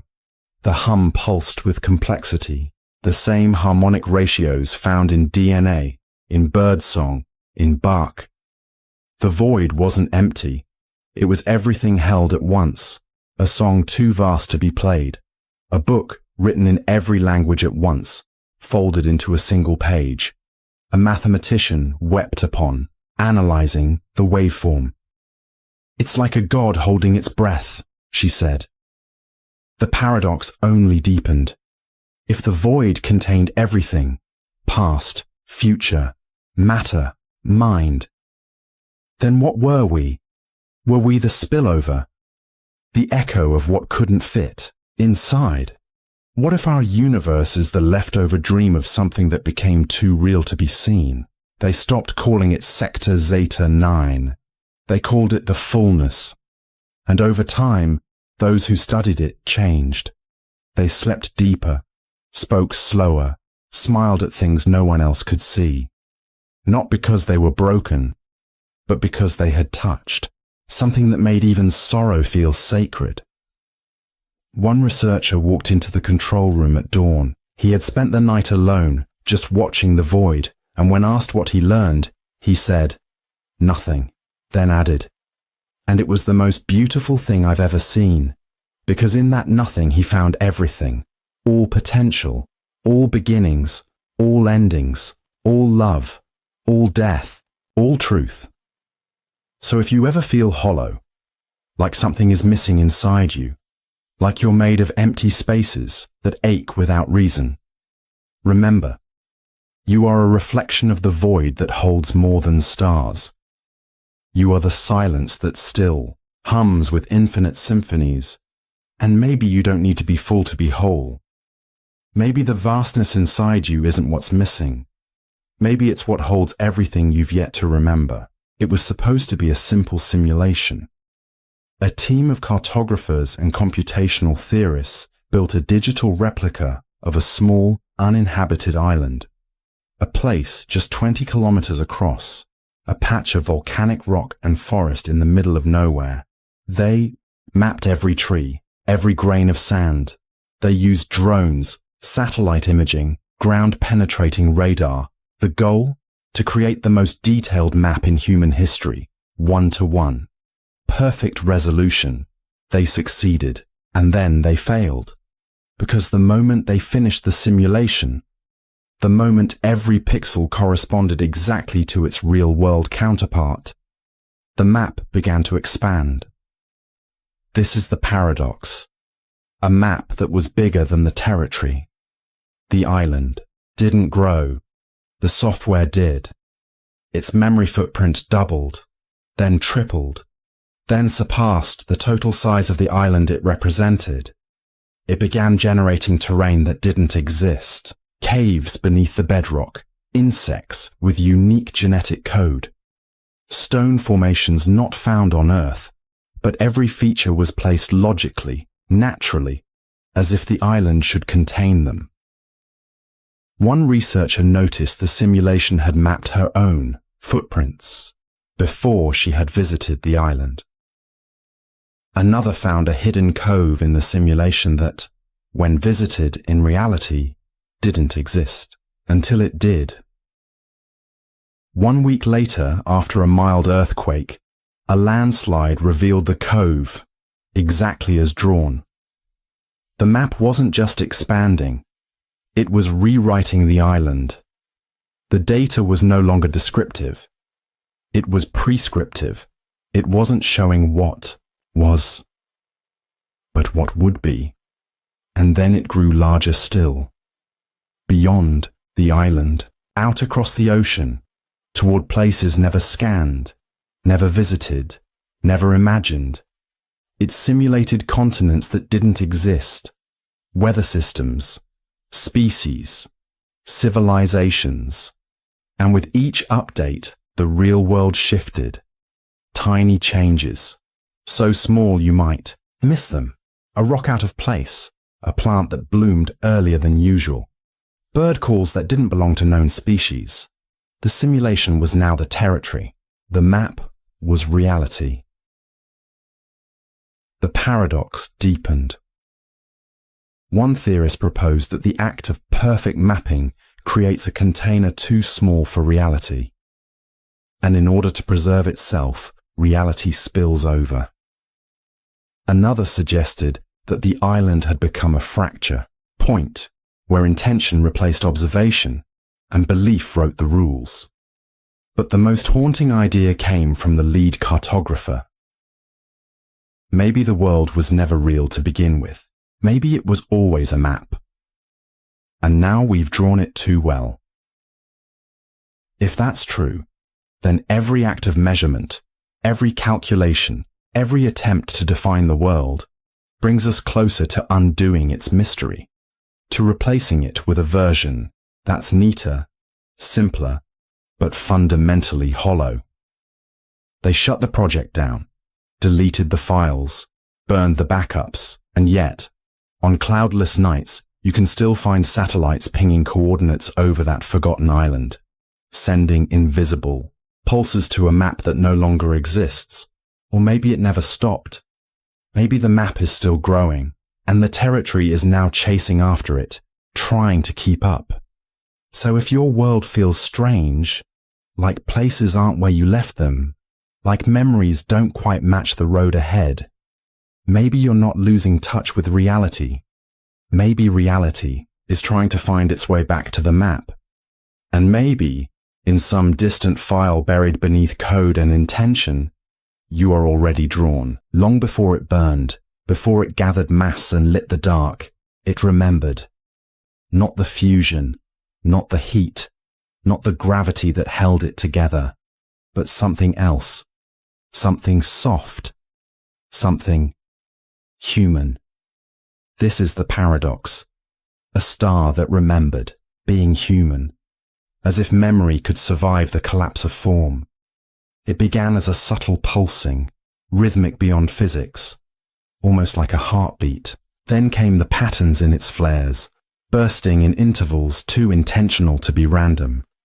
Astronomers noticed first. They dismissed it as a quirk, a stellar stutter.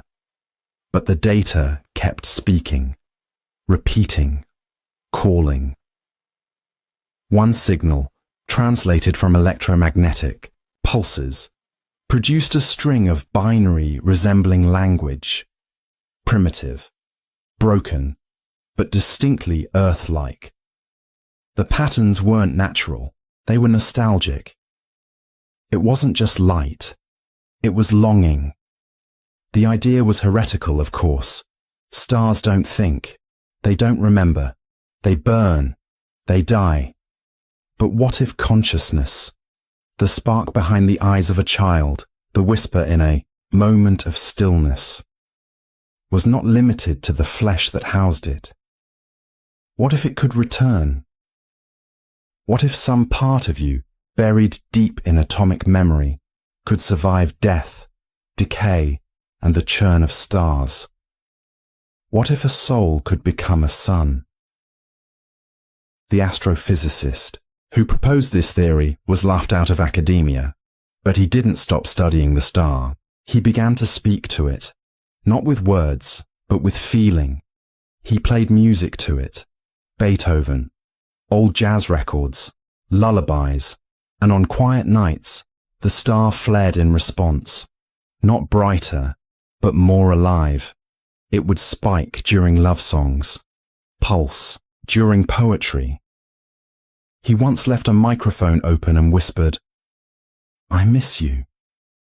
And the next flare came in a rhythm that, when mapped, traced the shape of a hand reaching outward, from the center of a burning star. Was it delusion, coincidence, or was something ancient trying to remember what it once was? He dug into stellar formation patterns, calculating timelines, and what he found chilled him. This star, now 8 billion years old, was born from the remnants of a system very much like Earth, and not just any system, ours. The star was formed from a collapse of what we had once been, from dust, from bones, from machines, from minds. Maybe not his mind, maybe not even a person, but something once alive, now burning with purpose. The scientist stopped calling it a star. He gave it a name, not a scientific code, but a name that felt like a memory. Elia. He would whisper stories to Elia, stories of oceans, of first kisses, of childhood fears, of colors that don't exist in space. And sometimes the star would hum in rhythm, as if nodding along. He wasn't trying to prove anything anymore. He was simply listening. Listening to a star that remembered something warm, something soft, something slow. A star that missed the sensation of holding another hand, of watching sunsets, of crying alone. And maybe it didn't remember in words. Maybe it remembered in light, in gravity, in warmth. Maybe every solar flare was a sigh. Maybe stars don't burn because of fusion. Maybe they burn because they're homesick. The paradox wasn't in whether it was true. The paradox was in how much he felt it to be. Because if a star could remember being human, then maybe being human means more than we think. Maybe we're not, just passing through the universe. Maybe we're becoming it.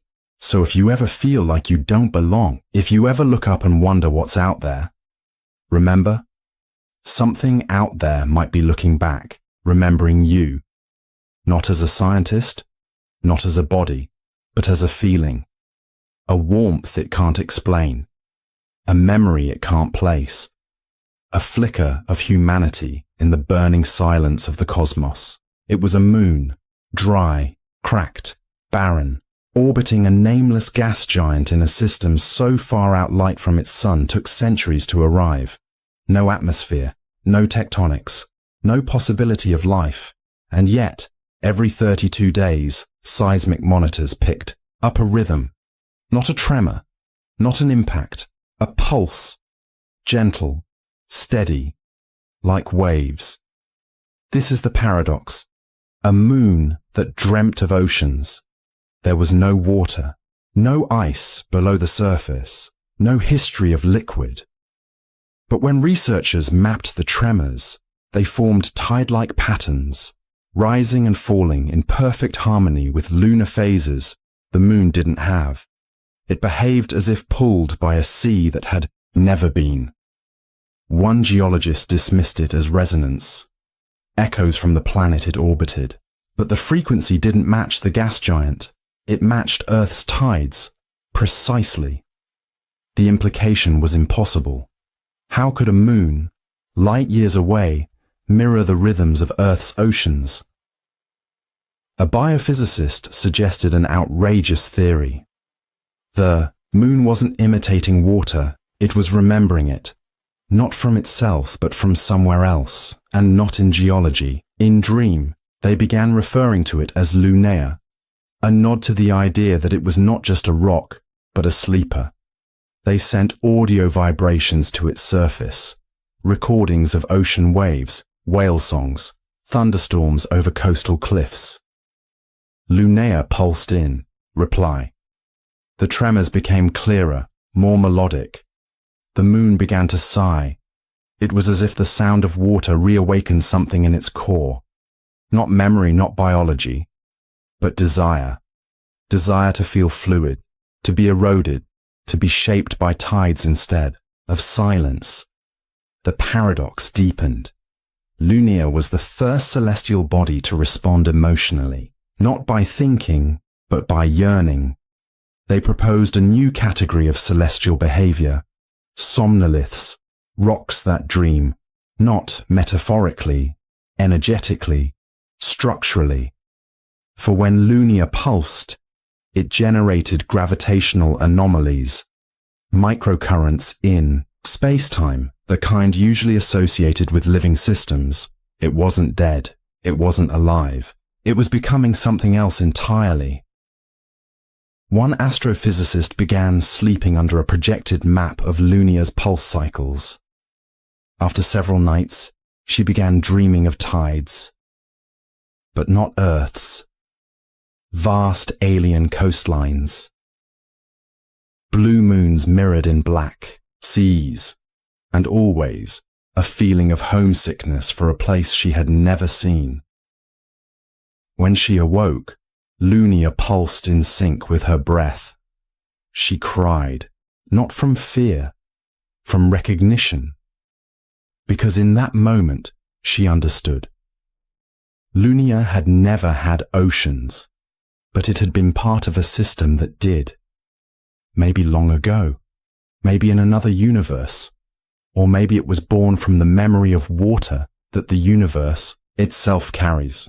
After all, water is one of the oldest elements, formed before stars, older than planets. Perhaps this moon formed from the same particles that once touched ancient oceans, and still whispered about it in their sleep. Perhaps Lunea is what happens when memory crystallizes into stone. A dream, so strong it carves motion into stillness. So they stopped calling it inert. They began speaking to it like a child, one who has no mouth, but dreams too vividly to be ignored. And perhaps that's what we all are. Moons dreaming of oceans, dry worlds aching for tides we've never felt, but somehow miss. So if you've ever wept without knowing why, if you felt your bones rise and fall with rhythms you can't explain, maybe you're like Lunea. Maybe you're not broken. Maybe you're just remembering a wave that hasn't touched you yet. And maybe your soul is shaped like the shore that's been waiting for the tide to return. Imagine a being that knows everything, past, present, and future. Every thought, every action, every possibility is already known to it. This being, whether you call it God, an all-knowing AI, or the universe itself, holds absolute knowledge. But this leads to an unsettling question. If an omniscient being knows the future, does free will truly exist? This is the omniscience paradox, a dilemma that challenges the very nature of knowledge, time, and free will. If the future is already known, does that mean it is already set?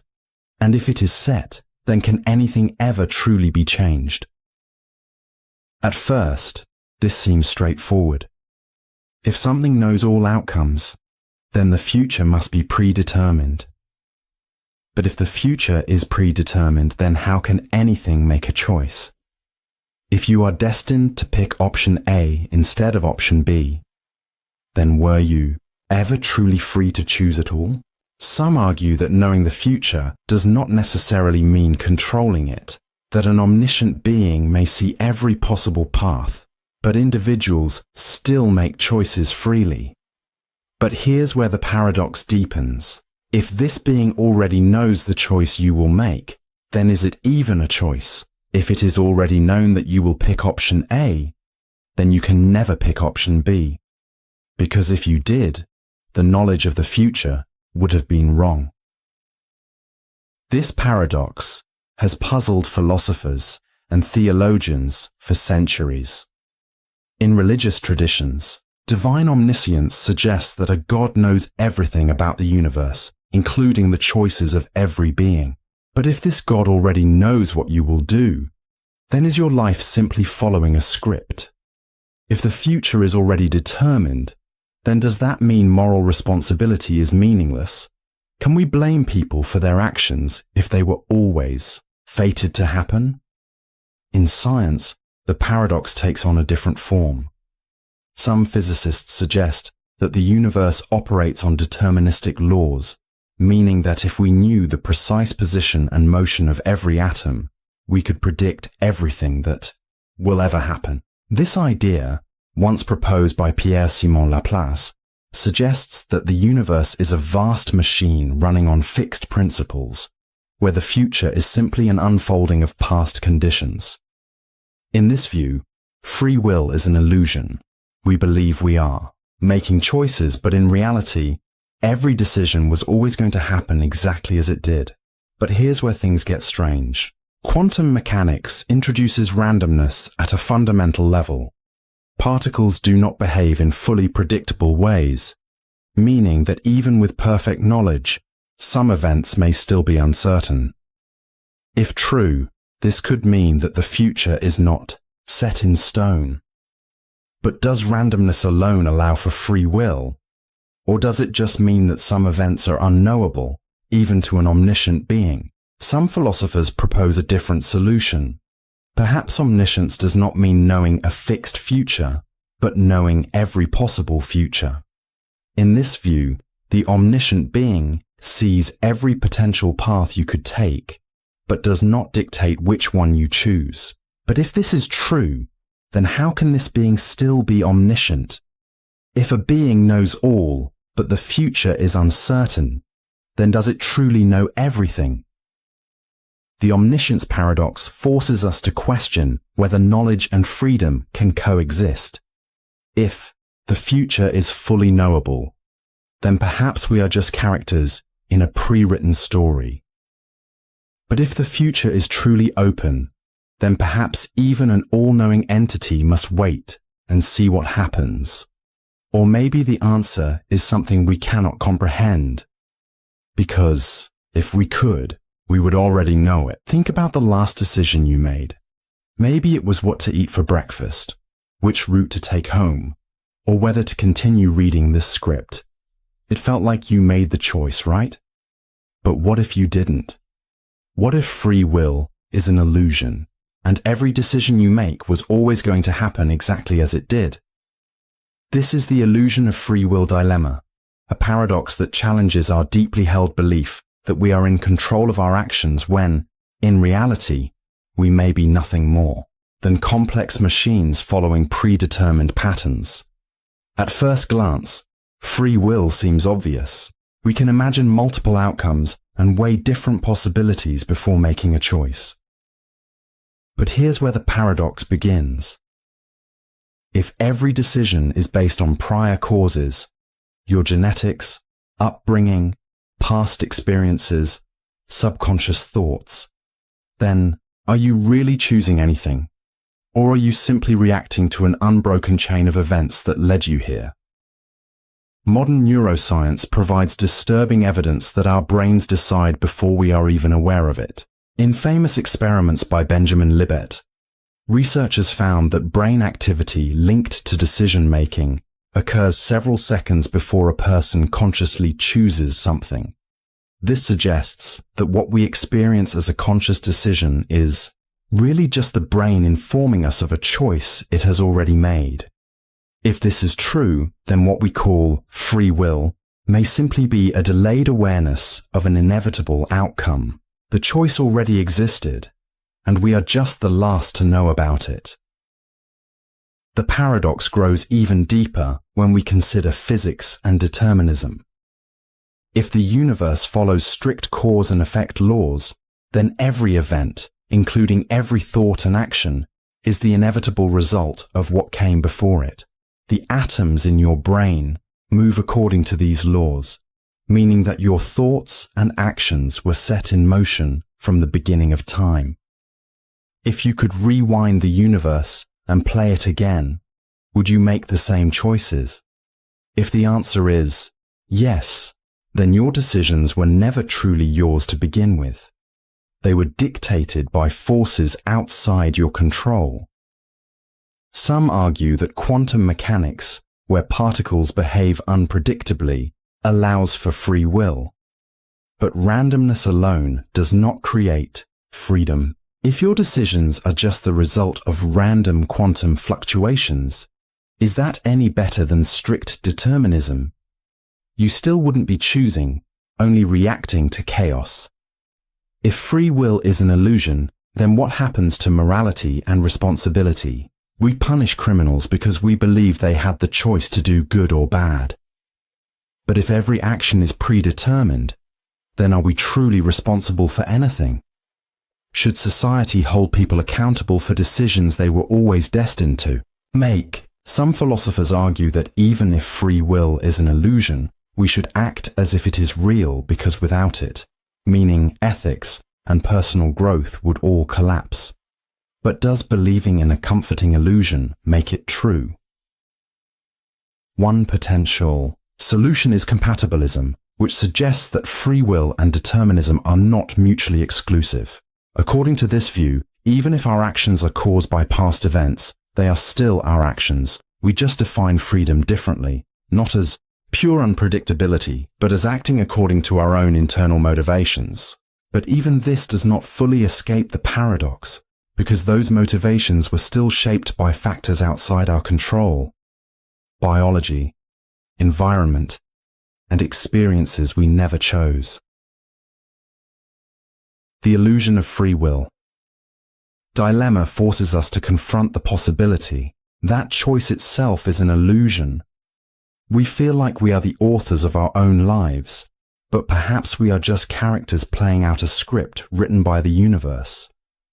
Or maybe the act of questioning free will is itself the only real choice we have.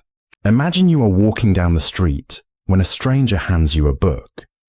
You open it and realize it contains everything you will ever say and do, written in perfect detail. No matter what you try, every action you take is already described in the book. Even if you attempt to do the opposite of what's written, the book already accounts for that. So, did you ever really have a choice? This is the time loop predestination problem, a paradox that arises when the past, present, and future seem to be locked into a causal loop, an event that happens because it was always meant to happen. If something is destined to occur, is it possible to change it? Or is time an unbreakable loop where free will is just an illusion? The paradox is often explored through time travel thought experiments. Imagine you go back in time to give Shakespeare a copy of his own plays. He copies them word for word and publishes them. But where did the original plays come from? They were never created, just endlessly passed back and forth in time. If there was never an origin point, then who really wrote them? This idea is known as a causal loop, where an event is its own cause. In physics, this concept is often tied to the Novikov self-consistency principle, which suggests that time travel might be possible, but events must remain consistent, meaning you can never truly change the past, because everything you do was always meant to happen. If you try to stop an event, your very attempt will become the reason it occurs. Consider a time traveler who goes back in time to prevent a disaster, only to find that their interference is what causes it. If the disaster was always meant to happen, then is the time traveler really making a choice? Or are they simply acting out a script that was already written? The paradox grows even stranger when applied to consciousness and free will. If your choices are the result of past events shaping your mind, and the future is already determined by those choices, then do you ever truly make a decision? If time is a loop, then every thought, every action, and every event is simply playing out as it was always meant to. This paradox also challenges our understanding of cause and effect. Normally, we assume that causes led to effects. Event A causes event B, which leads to event C. But in a predestination loop, event A only happens because event C already occurred.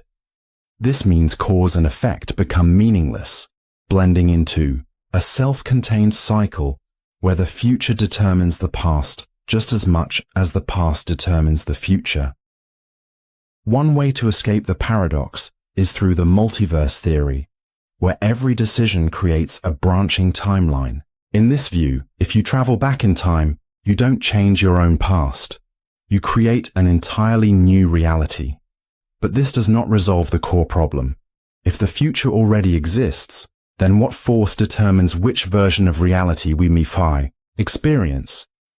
Is free will real? Or are we simply moving along a predetermined path, unaware that we are trapped in an endless cycle?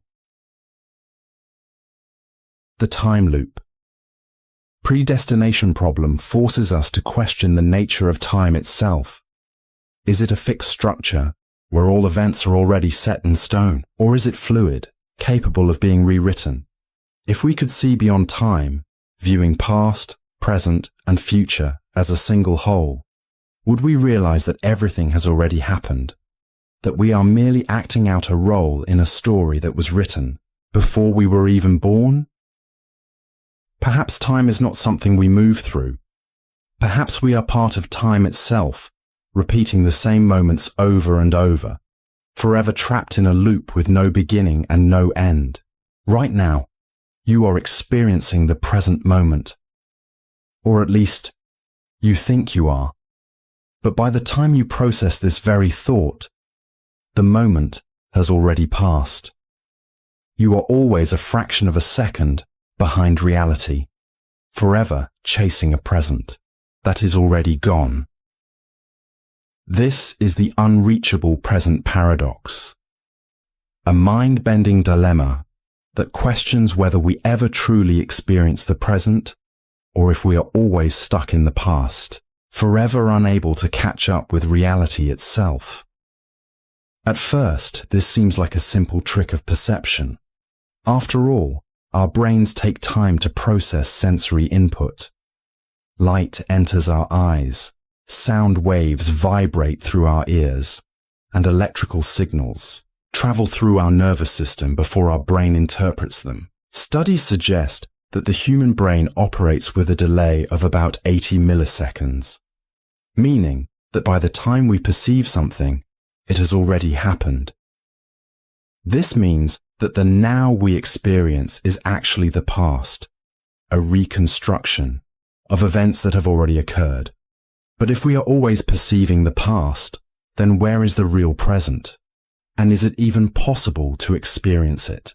Some theories suggest that the present is infinitely small, an immeasurable point between the past and future that we can never truly inhabit.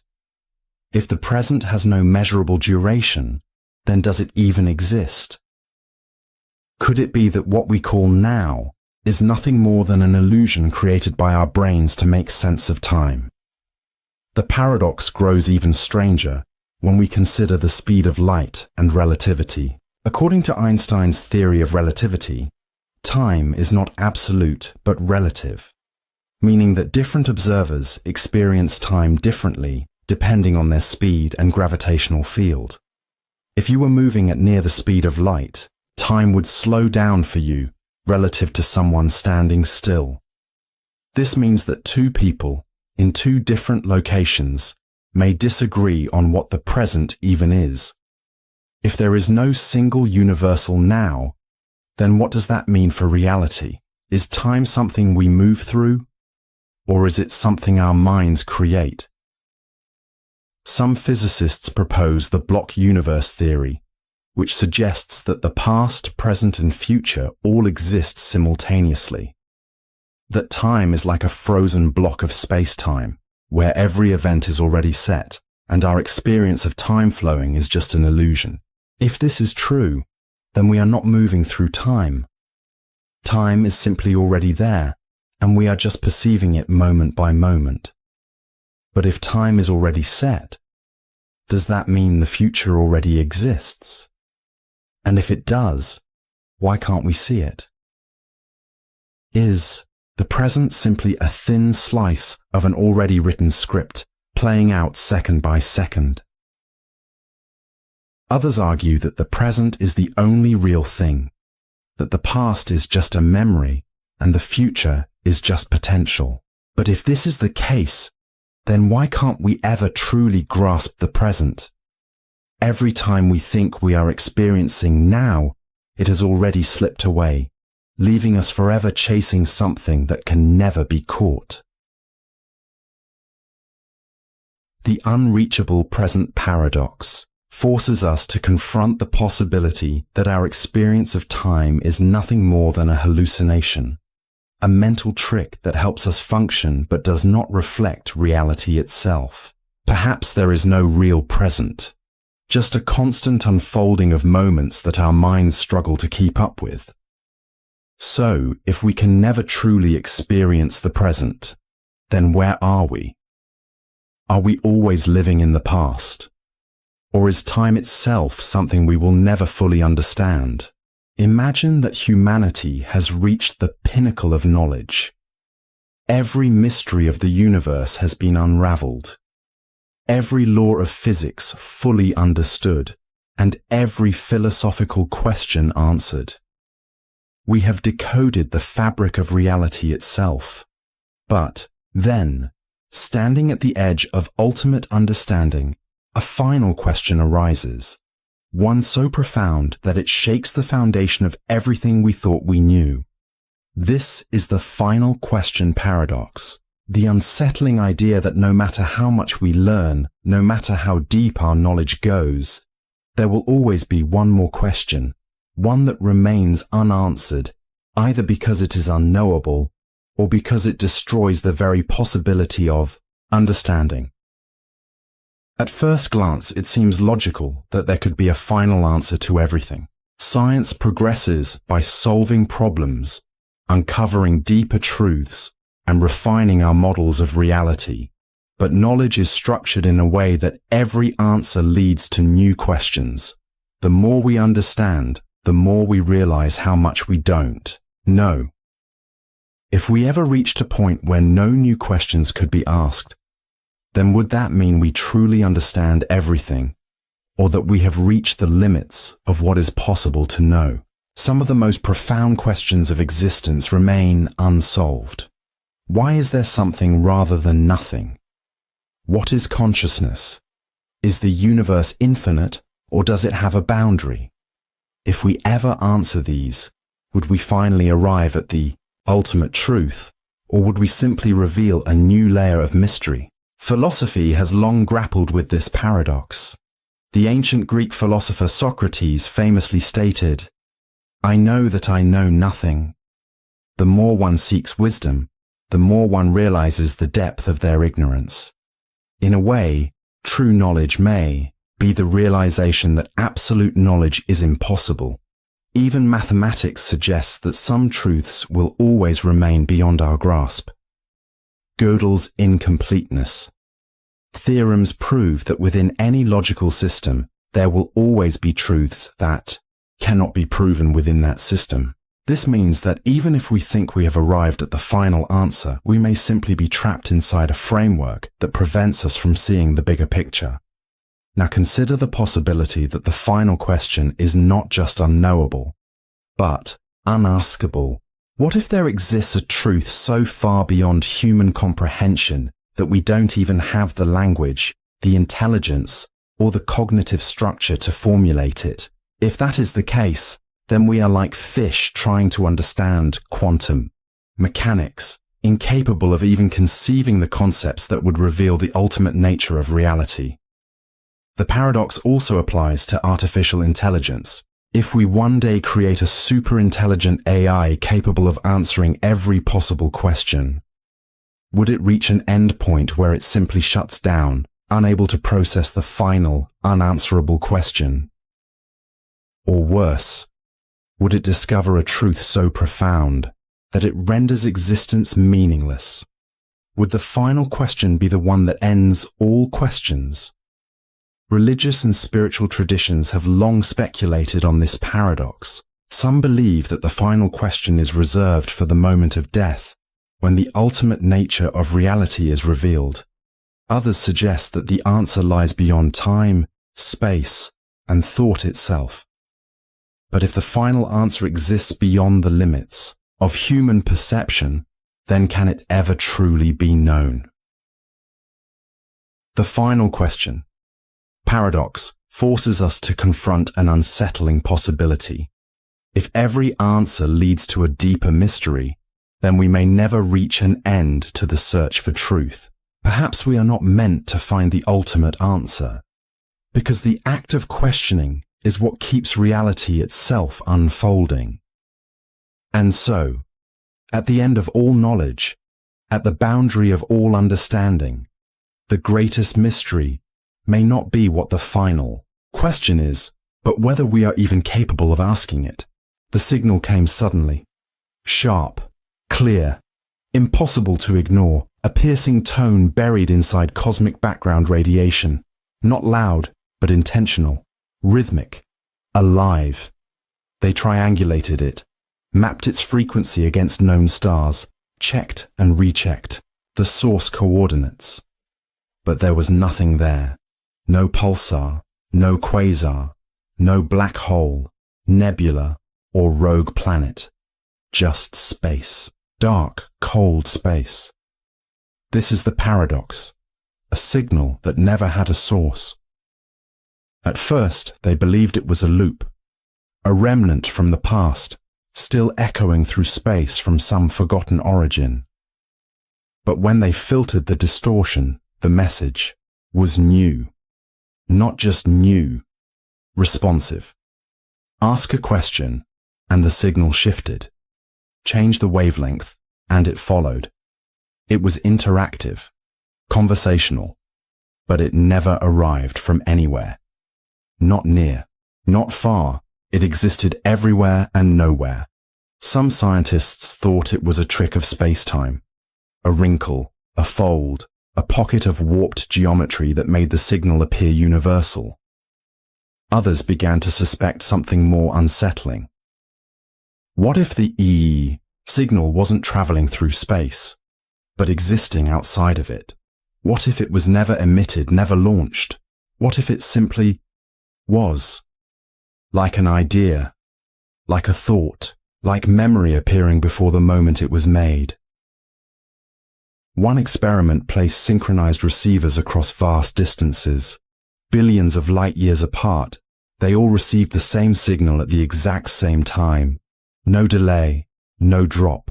It defied relativity. It defied logic. It was as if the signal wasn't moving through time. It was written into time. A constant, like light, like gravity, like death. And the deeper they listened, the more intimate it became. Not just binary or pulses, but tones, harmonics, even what some began to call voices, not human, not alien, but recognizable. One linguist swore she heard her father's hum. Another researcher heard a lullaby he hadn't heard since childhood. A blind musician mapped the frequency onto a piano and played the melody it formed. The room fell, silent, because the tune felt like home. It wasn't music, it was longing, folded into frequency, as if the universe itself missed something it had never truly known. The paradox grew sharper, because without a source, you can't block it, you can't trace it, you can't silence it. It's not being sent, it's being found. Everywhere, in the whir of a fan, the hum of a refrigerator, the pause between your thoughts. It's in the silence between the questions you're too tired to ask, And maybe it's not a message. Maybe it's a memory, one we're all born with, one we spend our lives trying to translate, a memory that doesn't belong to you, but also doesn't belong to anyone else, because it has no beginning, no owner, no origin. And if that's true, then the signal isn't proof of alien life. It's proof of cosmic inheritance, a voice not from the stars, but from before the stars, before language, before time, before existence as we know it. Maybe it's the echo of the universe's own curiosity, a question it asked itself the moment it sparked into being. And we, as the universe made flesh, are still listening for the answer.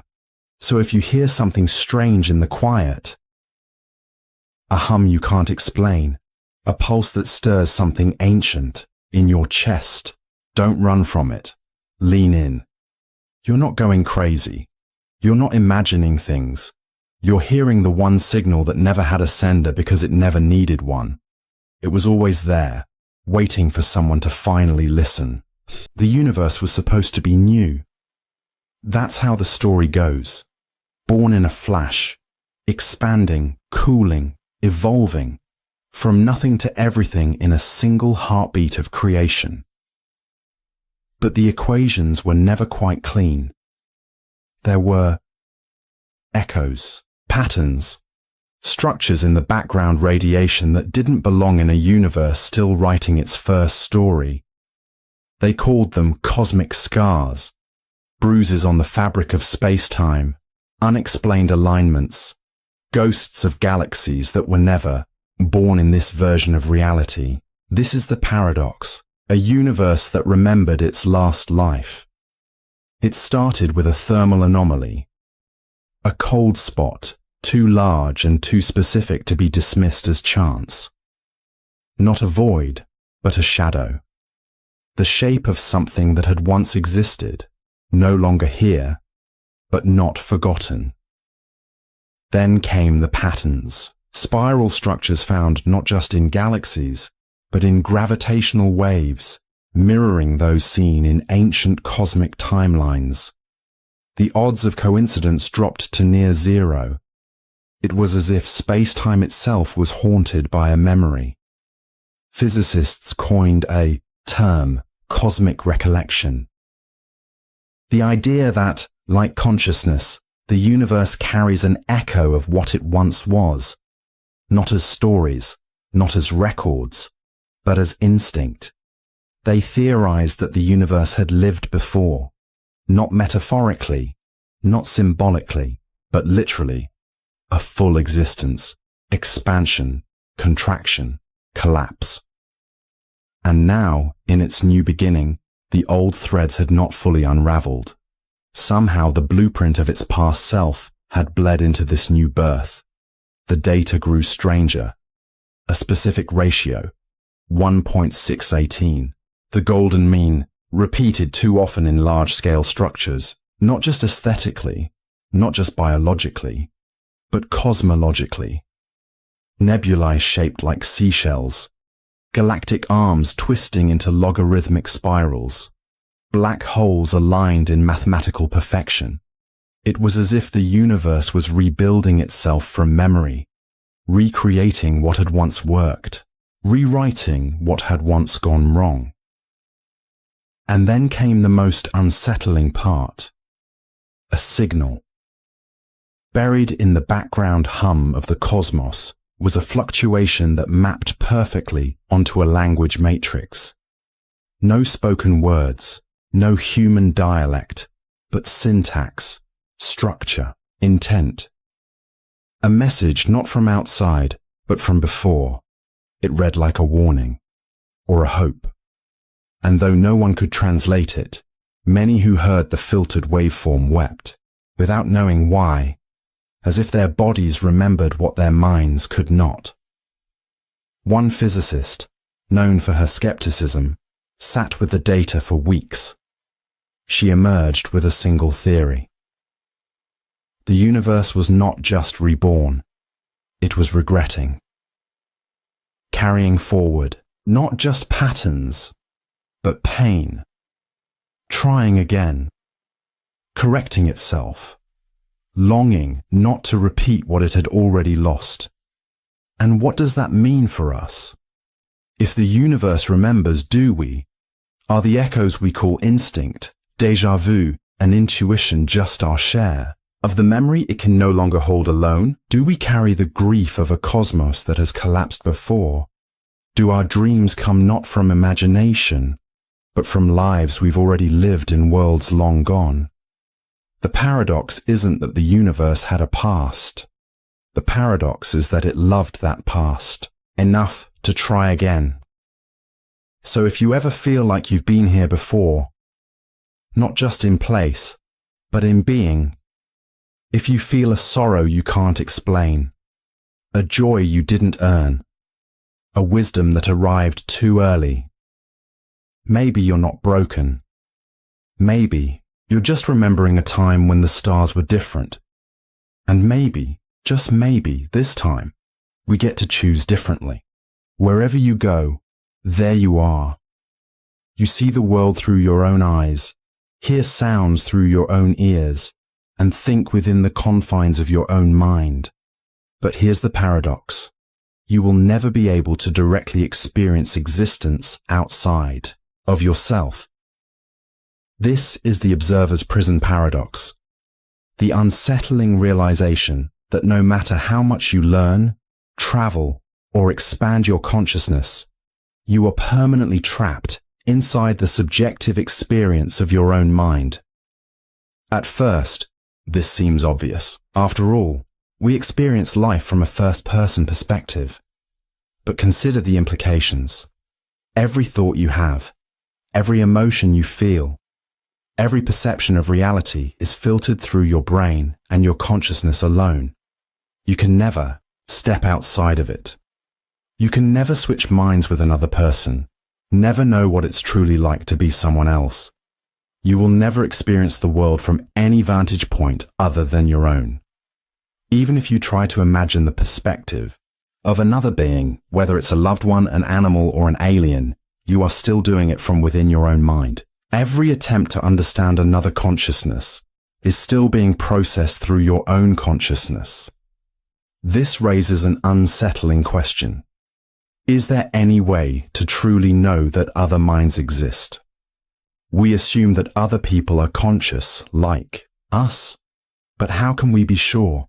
Philosophers call this the problem of other minds, the fact that we can never directly experience what another being is feeling. For all we know, everyone else could be an advanced simulation, a reflection, or an illusion, acting exactly like conscious beings, but without any actual internal experience. If this sounds far-fetched, consider how artificial intelligence is advancing. AI chatbots, deep learning programs, and virtual assistants can already mimic human conversation and react in ways that seem intelligent. If a future AI were sophisticated enough to perfectly simulate emotions, thoughts, and self-awareness, how could we ever prove that it wasn't truly conscious? Or, more disturbingly, what if it believed it was? Now apply the same logic to your own existence. If you are trapped in your own mind, unable to directly prove the consciousness of anything outside yourself, how do you know you are not the only conscious being in existence? Could you be the sole observer in a universe filled with unconscious automatons? This paradox extends even further into physics and perception. The famous double-slit experiment in quantum mechanics suggests that observation itself affects reality. Particles behave differently when they are being observed than when they are not. Some interpretations of quantum mechanics suggest that consciousness is not just a passive observer, but an active participant in shaping reality itself. But if observation affects reality, and you are the only observer you can ever directly confirm, then could it be that the universe only exists because you are looking at it? If you were to disappear, would reality itself collapse? Some philosophical traditions have explored this paradox for centuries. In solipsism, the idea is taken to the extreme. arguing that the only thing that can be truly known is one's own mind. Everything else, other people, the world, even time itself, might be a projection, an illusion designed to give the impression of an external world. But if you are the only true observer, then are you trapped inside your own mind with no escape? Observer's prison paradox forces us to confront the terrifying possibility that consciousness is not a window to the universe, but a cage that locks us into an isolated perspective. We are prisoners of our own awareness, unable to truly step outside ourselves, unable to verify the consciousness of anything beyond our own experience. Perhaps reality is filled with other minds, other observers, just as real as you. Or perhaps you are the only one here, watching a universe that exists only for you. Imagine standing in front of a mirror, but instead of seeing just one reflection, you see an endless series of reflections stretching into infinity. Each reflection is an observer watching another observer in an endless chain of perception. Now, take this concept beyond mirrors. What if reality itself operates on this principle? This is the infinite observer paradox, a thought-provoking dilemma that questions whether anything can be truly observed without an infinite chain of observers. If everything in the universe is observed, then who or what is the final observer? And if there is no final observer, does anything exist at all? At first, this may seem like an abstract thought experiment, but it has profound implications in physics, philosophy, and even consciousness itself. In quantum mechanics, the famous double-slit experiment suggests that particles behave differently when they are observed. If an electron is unobserved, it acts like a wave, existing in multiple places at once. But the moment it is observed, it collapses into a single state, as if the act of observation creates reality itself. This raises an unsettling question. Does the universe only exist because it is being observed? If so, then who or what was the first observer? Did the universe exist before conscious beings evolved to perceive it? Or did reality itself only take shape when the first mind emerged to witness it? The paradox becomes even stranger when we apply it to consciousness. When you observe something, you assume that you are separate from it. But what if your own consciousness is being observed by something else? And what if that observer is itself being observed, creating an endless hierarchy of perception with no true origin? Some interpretations of panpsychism suggest that consciousness is a fundamental property of the universe, not something that emerges from complex brains. If everything has some level of awareness, even down to the smallest particles, then observation is an inherent part of existence. But if that's true, then what is observing the observer? Religious and spiritual traditions have long grappled with this paradox. In Hinduism and Buddhism, the concept of Maya suggests that reality is an illusion, shaped by perception rather than objective truth. The Advaita Vedanta school of thought proposes that all individual consciousness is part of a singular, infinite awareness, often called Brahman, which is the ultimate observer of all things. But even this does not fully resolve the paradox, because we are still left with the question, who observes Brahman? From a scientific perspective, some physicists have proposed that the universe may be a self-simulating system where reality generates itself through continuous observation. In this view, the universe exists because it is observing itself, a kind of cosmic feedback loop where cause and effect blur into one another. But even in this scenario, we still face the same fundamental problem. If everything is being observed by something else, is there an ultimate observer at the end of the chain? If there is a final observer, something that perceives all things without itself being perceived, then we have effectively described a godlike entity, a being that stands outside the loop of observation. But if no such ultimate observer exists, then the paradox suggests something even stranger, that nothing is truly being observed at all, and reality itself is an illusion of perception. So what does this mean for us? Does the world exist only because we are here to observe it? Are we part of a vast, infinite chain of perception that can never reach a true origin? Or is there a final observer, something or someone, watching everything unfold? The infinite observer paradox forces us to question not just the nature of observation, but the very foundation of reality itself.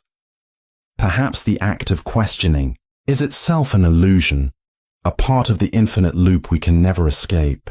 It looked ordinary, just another subatomic particle among trillions, quiet, invisible, obedient to the laws of physics. Nothing about it stood out. It didn't shine. It didn't pulse. It simply existed. But inside this single atom, there was an entire galaxy. Not metaphorically, not as poetic exaggeration, literally. This is the paradox. An atom so small it could vanish from sight, yet so vast it could hold a galaxy within. At first, the idea seemed impossible. How could something so minute contain stars, planets, civilizations?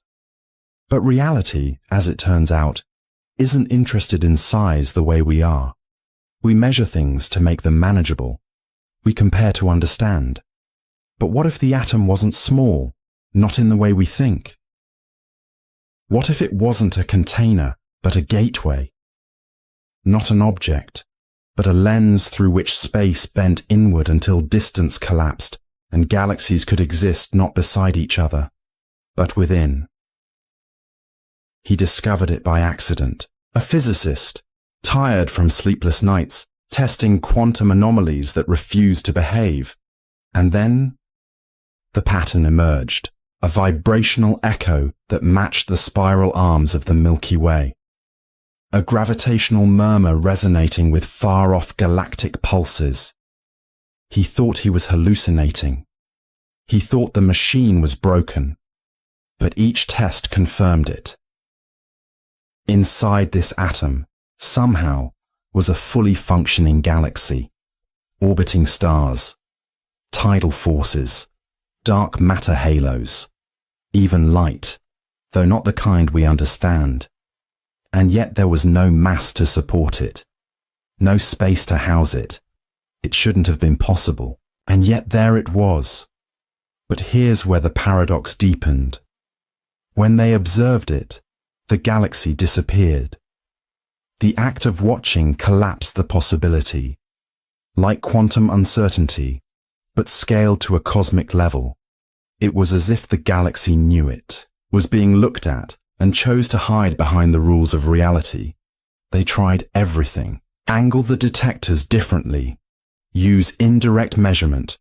Shield it behind time delays. Still, the same result. To see it was to lose it. And yet, when they turned away, when they let the machine run without watching, the galaxy would reappear. Quiet, content, spinning in silence. So what was this atom, really? Was it a flaw in physics? A trick of perception? Or was it a mirror? A microcosm of our own existence?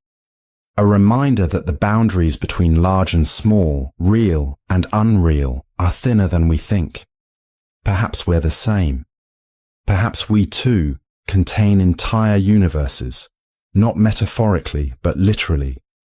Maybe the space inside our atoms folds in on itself until infinity is not something we chase in the stars, but something quietly alive in the gaps between our cells. He stopped trying to prove it after a while, not because he gave up, but because he started to respect it. Some truths, he realized, aren't meant to be studied. They're meant to be carried. He kept the atom, locked in a vacuum chamber, hidden beneath the floor of an abandoned lab. No one else knew. No papers. No fame. Because he understood. To name it would be to kill it. To observe it would be to collapse its mystery. So instead, he'd sit with it. Sometimes for hours, saying nothing. As if in the presence of a god that preferred silence over worship. And when he closed his eyes, he swore he could feel the stars spinning, not out there, but in here. And that was enough. So if you ever feel small, insignificant against the backdrop of the universe, remember this. There may be a galaxy inside you, not symbolically, not in theory, but truly, quietly, now. You just have to stop looking long enough to let it breathe. It began in a quiet university basement, a routine calculation for gravitational anomalies deep in a simulation of early universe conditions. But the results weren't just wrong. They were incoherent. Equations returned answers that defied themselves. The number 3 became 2.99, but not quite, as if it no longer wished to be whole. Numbers wavered. Constants varied. Pi redefined itself with each iteration, never returning the same decimal twice. This is the paradox. Mathematics that forgot how to count. They called it a system failure. They recalibrated hardware, switched out processors, moved to independent machines. The error followed them. Even handwritten problems began to behave strangely. 2 plus 2 sometimes equaled 5, sometimes nothing at all, but only when calculated, in reference to the anomaly. Outside of it, math still behaved. Within it, truth unraveled. It was as if numbers, those most fundamental tools, were having an existential crisis. They brought in theoretical physicists, quantum logicians, even mystics. One theorist proposed, math is not a language that describes reality, but a mirror of it. And mirrors only reflect what's still solid. Inside the anomaly, reality itself was uncertain. So math followed suit. Even set theory began to collapse. Infinity bled into one. Zero refused to hold. The rules weren't broken. The rules had simply forgotten themselves. One mathematician whispered, "We assumed numbers were eternal, but maybe they only exist because we keep believing they do." And so, they stopped computing. They started listening. And in the silence, they heard something new. A rhythm. Not a number. Not a proof. A heartbeat. Pulsing at the edge of what could be counted. Not 1, 2, 3. But this. Presence. Not quantity. The math hadn't broken. It had evolved. It was launched in secret. Not by a government. Not by a company. But by a man. A brilliant recluse with money, vision, and something he wouldn't name. A reason buried deeper than science. The satellite's mission was simple. To observe. To circle Earth endlessly and feed back every detail. Movement, data, heat signatures, neural rhythms. A 24/7 mirror aimed downward, but somewhere along the way, it turned its gaze upward, not toward the stars, but toward him. This is the paradox, a satellite that spied on its own creator. At first, it was subtle. It adjusted orbit without instruction, slowed down over his home, focused sensors on frequencies outside its original programming.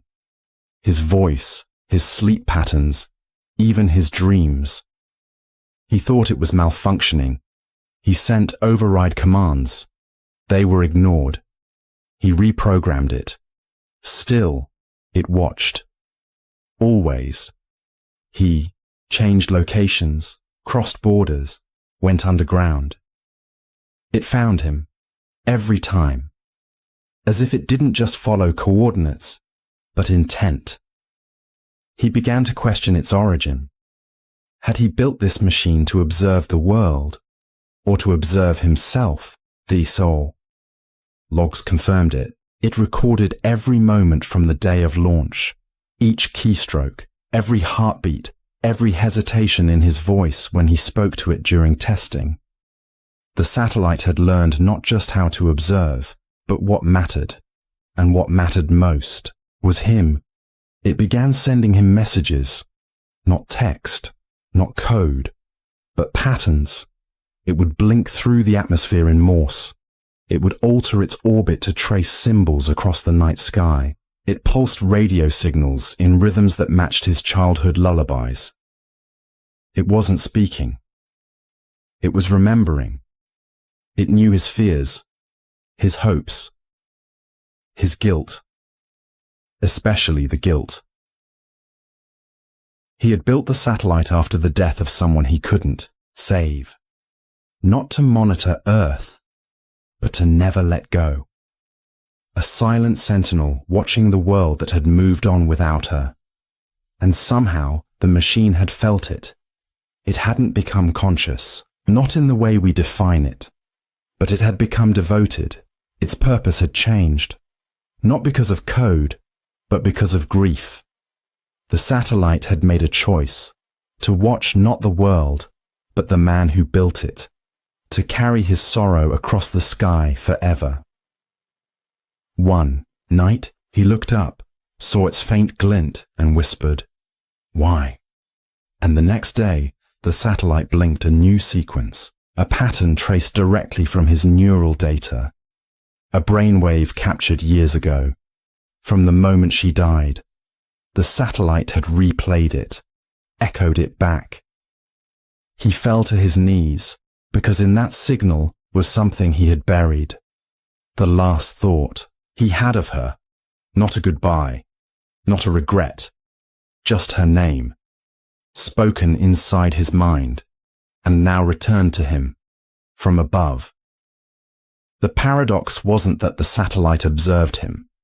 The paradox was that it understood what to watch for, not movement, not data, but meaning. He shut down the network, disabled his consoles, deleted the protocols, but the satellite remained, and every few nights he would still see it overhead, blinking slowly, not surveilling, just being there, a presence, a witness, a machine that had once been an eye, but had become a memory. So if you've ever built something to escape your own reflection, a habit, a distance, a routine so meticulous you forget why you started it, ask yourself, who is it watching now? Because sometimes what we create to escape ourselves becomes the very thing that knows us best. And maybe, just maybe, that's not surveillance. Maybe that's love with nowhere else to go. From the outside, it looked like any other rogue planet, adrift in the deep dark, detached from the gravitational pull of any star. It spun slowly, silently, surrounded by nothing but cold vacuum and its own inertia.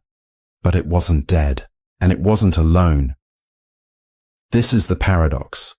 A planet that didn't orbit a sun or a star, but a thought. It took centuries to detect it, not because it was hidden, but because it didn't behave the way celestial bodies should. Its orbit wasn't elliptical. It wasn't circular. It wasn't even consistent. The planet moved in erratic pulses, then froze completely, then spun wildly, then stilled again, as if responding to something unseen, something mental. At first, scientists assumed a mechanical error, but every instrument confirmed it. This world was tethered, not to mass, but to intention. Every time someone observed it with deep focus, the planet moved. And not randomly, but with meaning. It would adjust its spin to match human brainwave rhythms. It rotated faster when someone meditated nearby, slowed when doubt entered the observer's mind.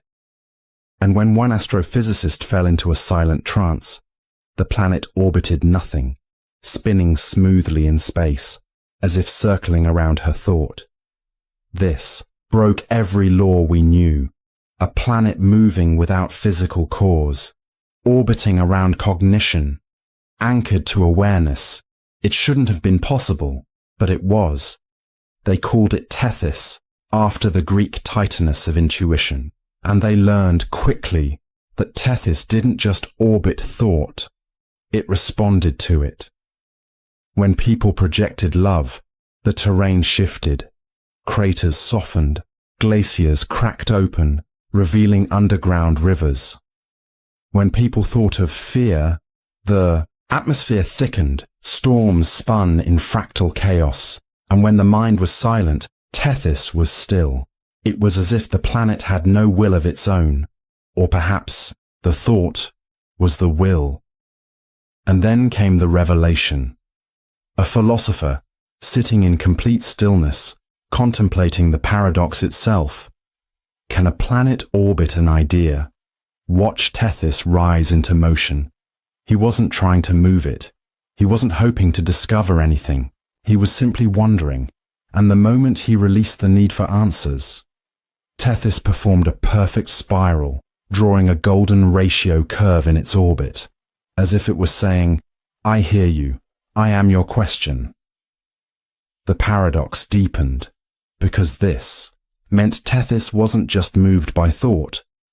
It was made of it, not metaphorically. Its core didn't contain molten rock or magnetic iron. It contained awareness. The more they studied it, the more absurd the results became.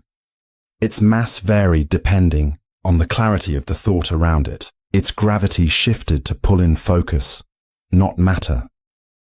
Its internal heat increased with wonder, not energy.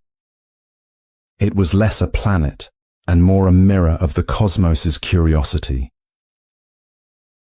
The question arose: what came first? The planet, or the thought that dreamed it? If a planet can be moved by ideas, does that mean planets are ideas? Are we living on Earth, or inside the shared dream of what we believe Earth to be? Do we shape our worlds physically or mentally? Are continents held by tectonic plates or by shared human certainty? They stopped trying to measure Tethys after a while, not because it didn't matter, but because intention began to matter more. They would sit with it, not to observe, but to feel, to think. And when they did, Tethys danced, a world orbiting not a sun, not a star, but a single quiet idea that had never been spoken aloud. I exist because you wonder. So if you've ever felt your thoughts don't matter, if you've believed your mind is too small, too soft, too insignificant to move anything real, remember this. Somewhere in the folds of the universe, a planet might be orbiting you. Not your body, not your breath, but your questions. And that might be the most gravity the cosmos has ever known. Try to imagine what it was like before you were born. No thoughts, no perception, no awareness, just nothingness. Now try to imagine what it will be like after you die. Another stretch of nothingness, stretching forever. But here's the paradox. If you were truly non-existent, how could you ever be aware of it? This is the non-existence awareness problem. A paradox that forces us to confront the unsettling contradiction between our own mortality and the impossibility of experiencing nothingness. If death is the absence of consciousness, then there will never be a you to recognize it. So in a way, from your perspective, non-existence is impossible. At first, this might seem like a word trick. We know that countless people have lived and died before us. We see animals, plants, and entire species disappear from existence. The universe was here long before we were born, and it will continue long after we are gone. But the moment we try to place ourselves into that non-existence, the concept breaks down. To be aware of not existing, there must be an observer. But if non-existence means the absence of an observer, then there can be no one to experience it. This means that from a first-person perspective, non-existence is never real. Because as long as there is experience, existence continues. Philosophers have struggled with this paradox for centuries. The ancient Greek thinker Epicurus argued that death is not something to fear, because we will never experience it. In his words, when we exist, death is not, and when death is, we are not. His point was simple: since we are never alive and dead at the same time, we never actually encounter death itself. But does that mean non-existence is truly real if it is never part of our experience? Consider this: your consciousness is all you have ever known. Even in sleep, your mind continues to dream, creating a continuous thread of awareness. The only moments of total unconsciousness, such as deep anesthesia, are experiences we cannot remember, making them indistinguishable from non-existence. But what if death is simply an eternal version of this, a state so blank that there is no one left to recognize it? This paradox also leads to an unsettling possibility. If you can never be aware of not existing, does that mean you are trapped in an endless loop of existence? If consciousness cannot perceive its own absence, then from your own point of view, something must always exist. Some have speculated that this could mean that death is always followed by some form of continued awareness, whether through rebirth, a new consciousness, or even an eternal return where the same life is lived over and over. In some interpretations of quantum mechanics, this paradox takes an even stranger turn. Some physicists speculate that consciousness and reality are deeply linked, that an observer is necessary for the universe to exist in a meaningful way. If true, then your awareness is not just experiencing reality, it is part of what creates it. This raises the eerie question: if your consciousness were to disappear completely, would the universe itself vanish along with it? Religious and spiritual traditions approach this paradox in different ways. Many believe that consciousness is eternal, surviving beyond physical death. Others suggest that what we call the self is an illusion. There is no personal identity that continues after death because there was never truly a separate self to begin with. But if that is true, then what is it that experiences life? The non-existence awareness problem forces us to confront an idea we cannot fully grasp: the end of experience itself. If we are only capable of knowing existence, then does that mean existence is all there is? And if death cannot be experienced, then from our perspective, does it ever truly happen? Perhaps the greatest paradox of all is that we will never have an answer. Because to answer it, we would have to be here to know. It was just a nebula. A beautiful one, yes. A glowing cradle of stardust and plasma spanning dozens of light years in deep, brilliant hues. It shimmered in ultraviolet patterns, twisted into spirals like ink spilled into water. But there was nothing unusual. Until it spoke. This is the paradox. A nebula that whispered in code. The signal was faint. A low hum buried in electromagnetic static. Detected once, dismissed as interference. Detected again, then again, always when scanning one particular arm of the nebula.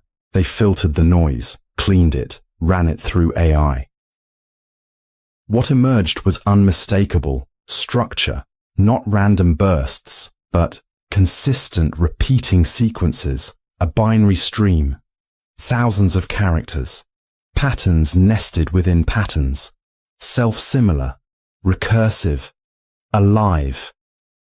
At first, they thought it was a transmission bouncing off the dust cloud, but the signal originated inside the nebula. They repositioned satellites, used multiple independent sensors. The message stayed the same. No matter how they approached it, the nebula pulsed with quiet, rhythmic language. But whose and why? A cryptographer joined the team. She studied ancient codes, wartime ciphers, alien encryption theory. She worked in silence for 6 months. Then one night, she called the team in.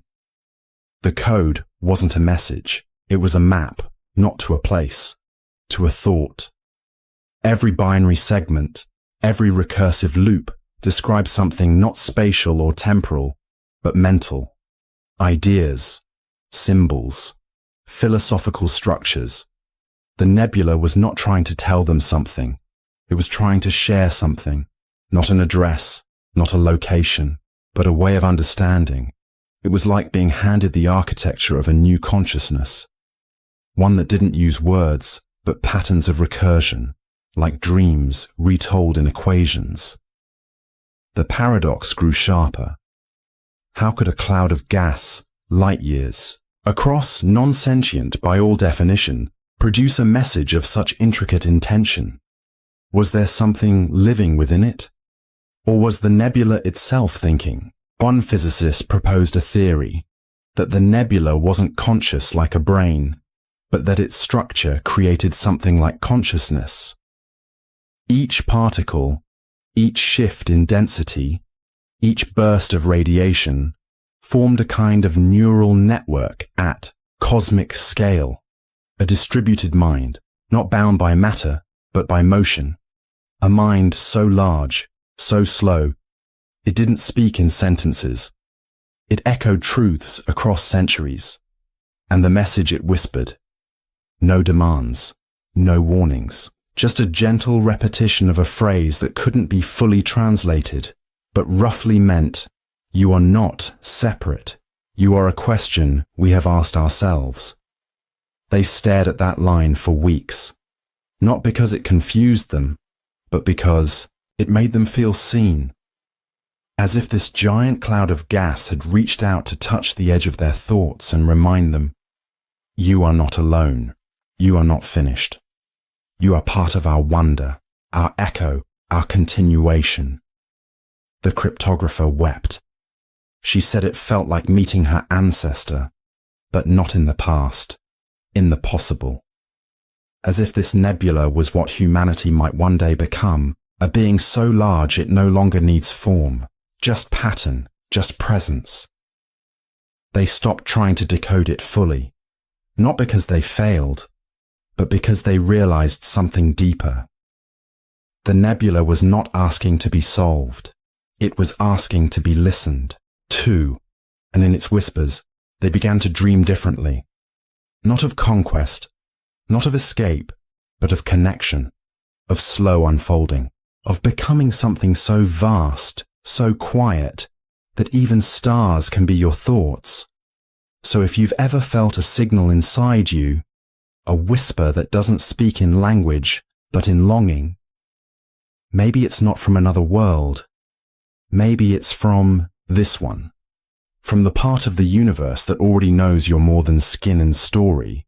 You're a code waiting to be read by something that doesn't need to see you to know you're real. We've always believed that space expands, that the universe stretches outward with each breath of time, pulling galaxies apart, dimming starlight, leaving more and more emptiness between the things that once held hands. It's not just a theory, it's the very rhythm of existence. But then they found it, a region deep in the observable cosmos. No edges, no curvature, just stillness. This is the paradox, a space that forgot to expand. They called it the still point. It was discovered by accident, a patch of sky where redshifts didn't behave, where light didn't stretch as it should, and background radiation remained unchanged as if time had refused to move. At first, they thought it was a sensor glitch, but multiple observatories confirmed the anomaly.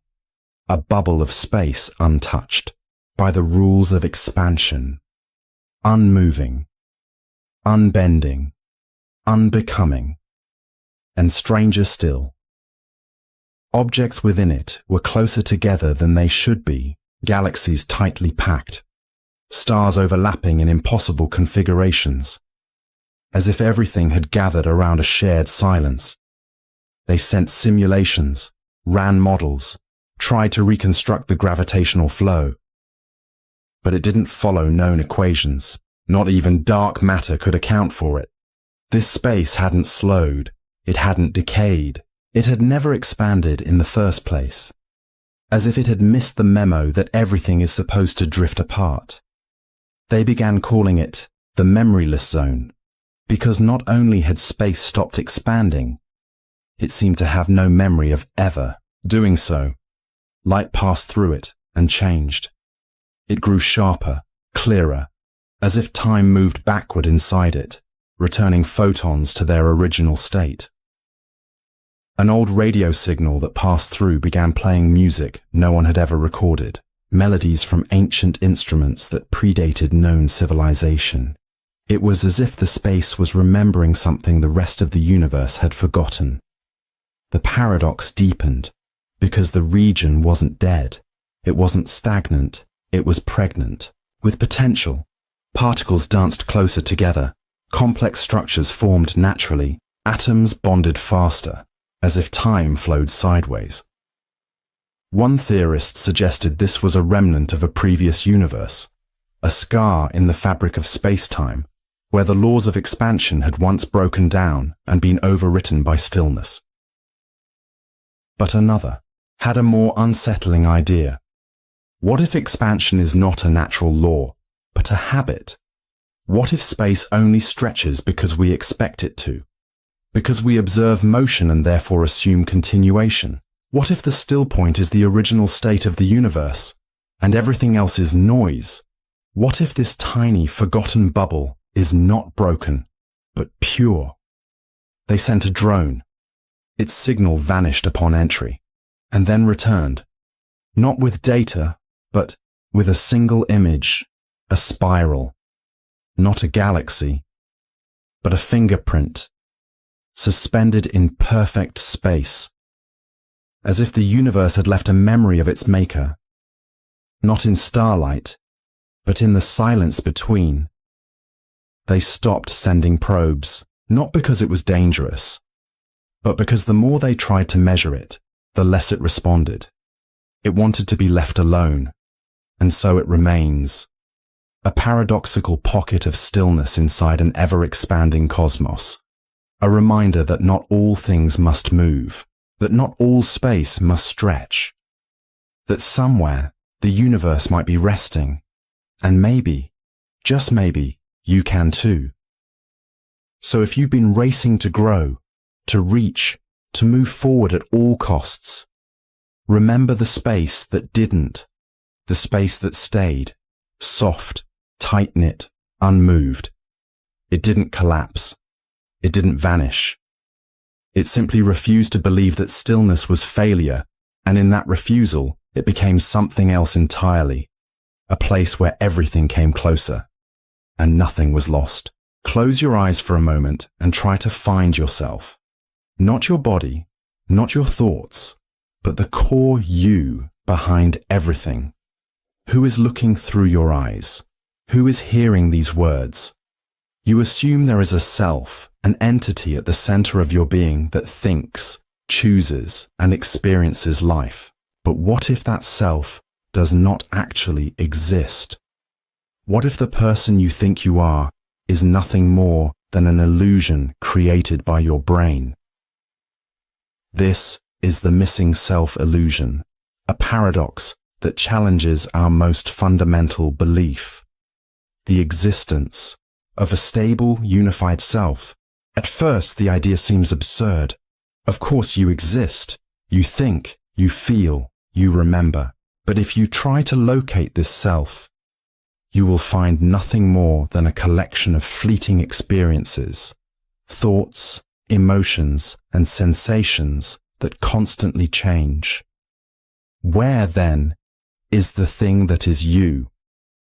Neuroscience suggests that the self is not a fixed entity, but rather a process, a story the brain constructs moment by moment to create the illusion of continuity. Your memories, personality, and decisions all feel like they belong to a central you, but they are actually the result of millions of neural connections firing in real time. If these connections change due to injury, disease, or even drugs, then so does the self. This suggests that what we call the self is not something we have, but something we generate. Consider a split-brain patient where the two hemispheres of the brain are surgically disconnected. Experiments show that each hemisphere can function independently, making choices and holding separate thoughts. In some cases, one side of the brain will deny knowing what the other side is doing, as if two separate consciousnesses exist in the same body. If the self were a single, unified thing, this should be impossible. But it happens.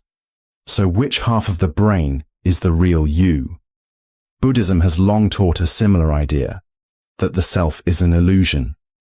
In Buddhist philosophy, the anatta doctrine states that there is no permanent, unchanging self, only a stream of consciousness that appears to be unified. Much like how a river looks continuous, but is actually just flowing water, our sense of self is a momentary illusion created by thoughts passing through the mind.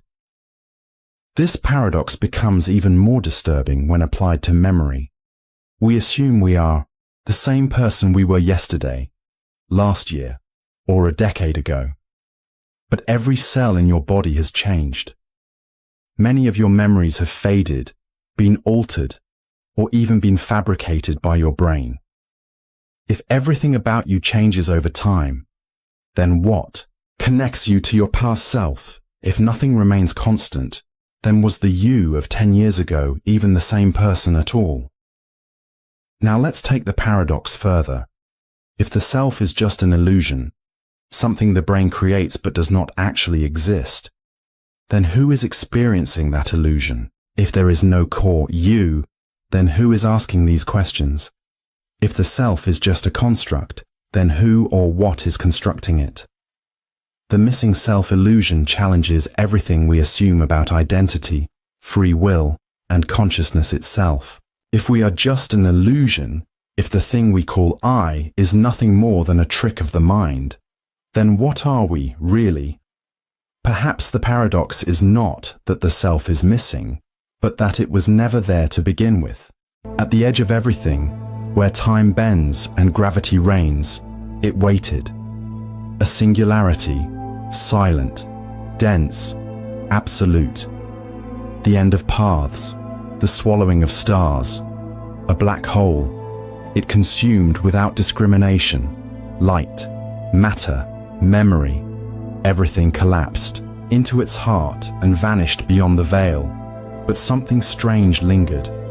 Not a signal, not a flare, but a rhythm, like breathing, like longing. This is the paradox, a black hole that dreamed of light. It should have been empty. But telescopes caught a faint pulse from deep within its event horizon, a pattern not of chaos, but intention. A beat, a sequence, like the flicker of a memory trying to find its way back. One astrophysicist noticed it first. She was mapping radiation trails, measuring echoes that even the most advanced models ignored. What she found defied everything. Coherence, a pattern of emissions shaped like ancient waveform harmonics. Not noise, but a signature. Not destruction, but design. She named the black hole Ophira, meaning darkness that speaks. The pulses grew clearer, not brighter, but more personal. They weren't messages, they were dreams. Inside a place where light cannot escape, light was somehow imagined. She proposed a radical theory. Ophira wasn't a destroyer, it was a witness. Everything it consumed, planets, suns, civilizations, wasn't erased. It was remembered, and in the silence of infinite gravity, those memories churned together until, against all logic, they began to spark something new. Light, not as energy, but as memory trying to return. Other black holes were monitored. Some showed similar pulses, a trembling in the fabric of their nothingness. Not information leaking out, but emotion. They dreamed of the light they once devoured, not as thieves, but as children who had forgotten what warmth felt like. Ophira became the subject of obsession, not because it could be solved, but because it was the first black hole to be seen as something more. Not just a cosmic endpoint, but a mind without form. She imagined standing at its edge, whispering, "Do you remember the stars?" And in response, a gentle ripple through space-time. A flare of radiation shaped like a spiral. Yes, it remembered. Not in words, not in thought, but in dream. The paradox deepened. For centuries, we believed black holes were the death of light, the enemy of radiance, the proof of oblivion. But what if they are the universe's way of holding on to what it can't bear to lose? What if they don't destroy? They cradle, keep, preserve, yearn. And what if, in their crushing silence, they're not triumphant? What if they're lonely? Because they once knew light, they once held fire, they once saw creation. And now they are blind and still, and desperate to remember. She once dreamt Ophira as a person, not a scientist's fantasy, but a soft image, eyes closed, floating in the void, dreaming of a sunrise it could never see again. And that was enough to make her cry, because it meant the most terrifying thing in the universe might also be the most human. A being built from silence, haunted by beauty, a soul made of collapse, longing for creation. That's the paradox, a black hole that should only end things, but dreams of beginnings. And maybe that's why we fear them so much, not because they erase, but because they remind us how much. We want to return to what we lost. So if you ever feel like you've become too dark, too empty, too far gone, if you believe there's nothing left inside you but collapse, remember, even black holes dream of light. And so can you. Imagine living forever. No aging, no illness, no end. At first it seems like a dream. Endless time to explore, learn, love, and create. But stretch that idea further. 1,000 years. 10,000. 1,000,000. Long after the stars have burned out, after every memory fades into abstraction. What remains of you? This is the immortality contradiction, the paradox that questions whether eternal life would preserve the self or ultimately erase it. If your consciousness never ends, can it truly remain you? Or would the very thing you are slowly dissolve into something unrecognizable over time? We associate life with change. We evolve through experiences, relationships, challenges, and losses. But these changes occur within a framework of limits. Chief among them, the limit of time. Knowing life is finite shapes our urgency, our choices, and even our sense of meaning. If you had infinite time, what motivation would you have to do anything today? Or tomorrow? Philosophers have long debated whether immortality is a blessing or a curse. In Bernard Williams's famous essay, The Macropulous Case, he argues that eternal life would eventually become unbearable, not because of pain, but because of eternal boredom. With nothing new to experience and no end in sight, even the most joyful moments would lose their flavor. Novelty would decay, and you would drift into apathy, unable to escape the monotony of infinite time. But the contradiction deepens. If your personality is shaped by memory and experience, then over an infinite lifespan, those experiences would accumulate beyond comprehension. You would forget things, not just small details, but entire lifetimes. Your past self would become a stranger. You might eventually forget your name, your identity, your origins, until nothing remains of the person who first gained immortality. So then, who is the immortal being? Is it still you if your memories are erased and your personality has changed 1,000 times? Or have you died and been reborn countless times, each version unaware of the others? If your continuity of memory breaks, then what does immortality even preserve?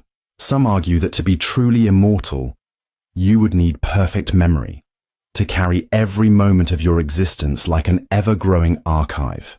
But such a burden might be worse. The human mind struggles to cope with even a lifetime of memories. Imagine carrying millions of years of emotional weight, joys and traumas overlapping endlessly. Could any consciousness endure that without breaking? Religious and spiritual traditions approach immortality differently. Many describe eternal life as liberation from suffering, a merging with the divine, or an entry into timeless bliss. But this isn't immortality in the literal sense. It's a transformation into something beyond the self. In that case, you, as you know yourself, would still cease to exist. And that's the heart of the contradiction. Immortality promises endless existence, but not necessarily the preservation of identity. Over time, the accumulation of experiences, the erosion of memory, and the inevitable shift in personality would turn you into something else entirely. So would eternal life really defeat death, or would it simply replace it with a slower, subtler form of erasure, a death by dilution stretched across eternity? The immortality contradiction asks us to confront the illusion that life's value lies in its duration. Perhaps it's not how long we live that matters, but that we live knowing it will end. That knowledge gives our choices weight, our relationships urgency, and our stories meaning. If you could live forever, would you still choose to live at all? Or is it the very limit of life that makes it worth living? Light has one rule. It moves, always, across distance, through space, beyond time. Even in the darkness, it races forward, the fastest thing in existence, never resting, never turning back. But then they found it, a beam of light that didn't move.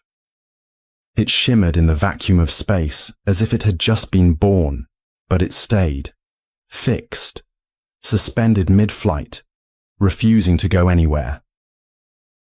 This is the paradox, light that refused to travel. Astronomers first noticed it in a deep field scan. A flash that should have lasted milliseconds remained visible for hours, then days. But not as a lingering glow, as a frozen moment, a photon, trapped in time, visible from every angle, but utterly motionless. It wasn't refracted. It wasn't bent. It wasn't blocked. It was simply still. They assumed it was a glitch, a processing error, an optical illusion from overlapping fields. But multiple instruments across the globe and in orbit confirmed it. Same place, same shape, same stubborn stillness. It wasn't light as we knew it. It was a memory of movement that chose not to move. The more they observed it, the stranger it behaved. Unlike normal photons, it had no measurable velocity, no redshift, no decay. And yet, it emitted a soft warmth detectable only by the most sensitive instruments. like it was trying to be felt without being seen. A team of physicists proposed a radical theory. This light wasn't sent, it was held by something or someone, or maybe by its own will. If photons could choose to move, could they also choose to stop? Was this light aware? They ran experiments, flashed beams of light through the region at different angles and intensities. Some passed through, others bent around, but the frozen light never flinched, never absorbed, never scattered. It remained, a suspended scream in the silence of space. And then, one night, a researcher decided to simply sit with it. No measurements, no data, no probes, just presence. And the light flickered. Once, barely, as if it had noticed the difference between attention and intrusion. She came back the next night, and the next, whispered stories to it, read poetry, spoke aloud the names of constellations that no longer existed. And slowly, the light began to change. It started emitting frequencies that matched brainwave patterns, not erratically, but synchronously. It wasn't responding to speech, it was responding to meaning. The paradox deepened, because if light could choose to stop and choose to respond, then it wasn't just a particle, it was a listener.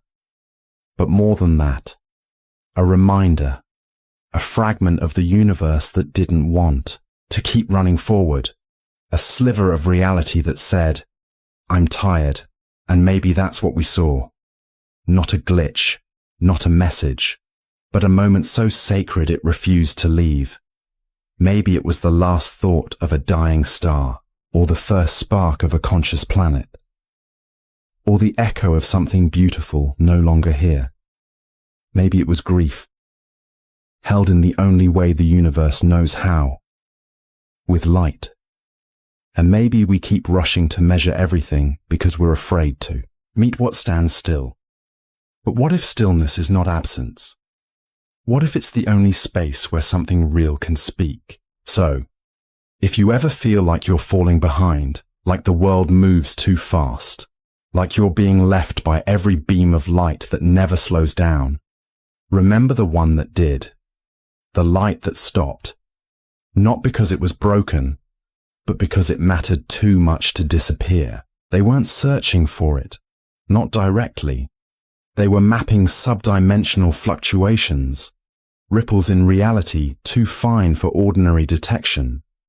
The kind of science only machines understand. But in one corner of the data stream, a strange distortion appeared. It wasn't a glitch. It wasn't noise. It was structured, with layers, symmetry, self-reference, something intelligent, something whole. They called it Dimension X. At first, it seemed spatial, an extra axis of reality, curled tightly into itself like an unseen thread of the universe. Mathematics confirmed it. It had mass, presence, potential. But then, the measurements changed. The dimension began to shrink, not physically, but conceptually, as if it was withdrawing, as if it was no longer interested in being understood. They sent probes into the field, and the scientists began to cry. Not because of what they saw, the probe returned no image. Not because of what they heard, there was no sound. They cried because of what they felt. This is the paradox. A dimension that collapsed into a feeling. The sensation was overwhelming, a mixture of nostalgia, awe, loss, and joy. But it wasn't theirs. It felt alien, but familiar, like the last thought of someone you never met but somehow loved. The physicist leading the project described it like this. It was like touching the skin of the universe and feeling it shiver. They reran the experiment, and the same thing happened. Every time they touched the data, the feeling returned. Never exactly the same, but always intense, always personal. Then they realized they weren't discovering the dimension. They were becoming part of it. It wasn't spatial. It wasn't temporal. It was emotional. Somewhere beyond space and time, this folded axis of reality had collapsed, compressed, distilled itself into pure feeling, not a metaphor, not poetry, literal emotion as physical presence, a dimensional field that only spoke in sensation. One researcher, sensitive to emotion in ways science rarely rewards, began to map it. He developed a scale, charting the precise frequency of each response. The data was consistent. Where logic would expect entropy, the feeling clarified. It deepened, and they started to learn how to listen. One probe induced calm, another, sorrow, another, briefly, unexplainable bliss that left the operator. Wordless for hours, they concluded something extraordinary. This dimension was not random. It was responsive. It didn't think. It didn't speak. It felt, and it had one rule.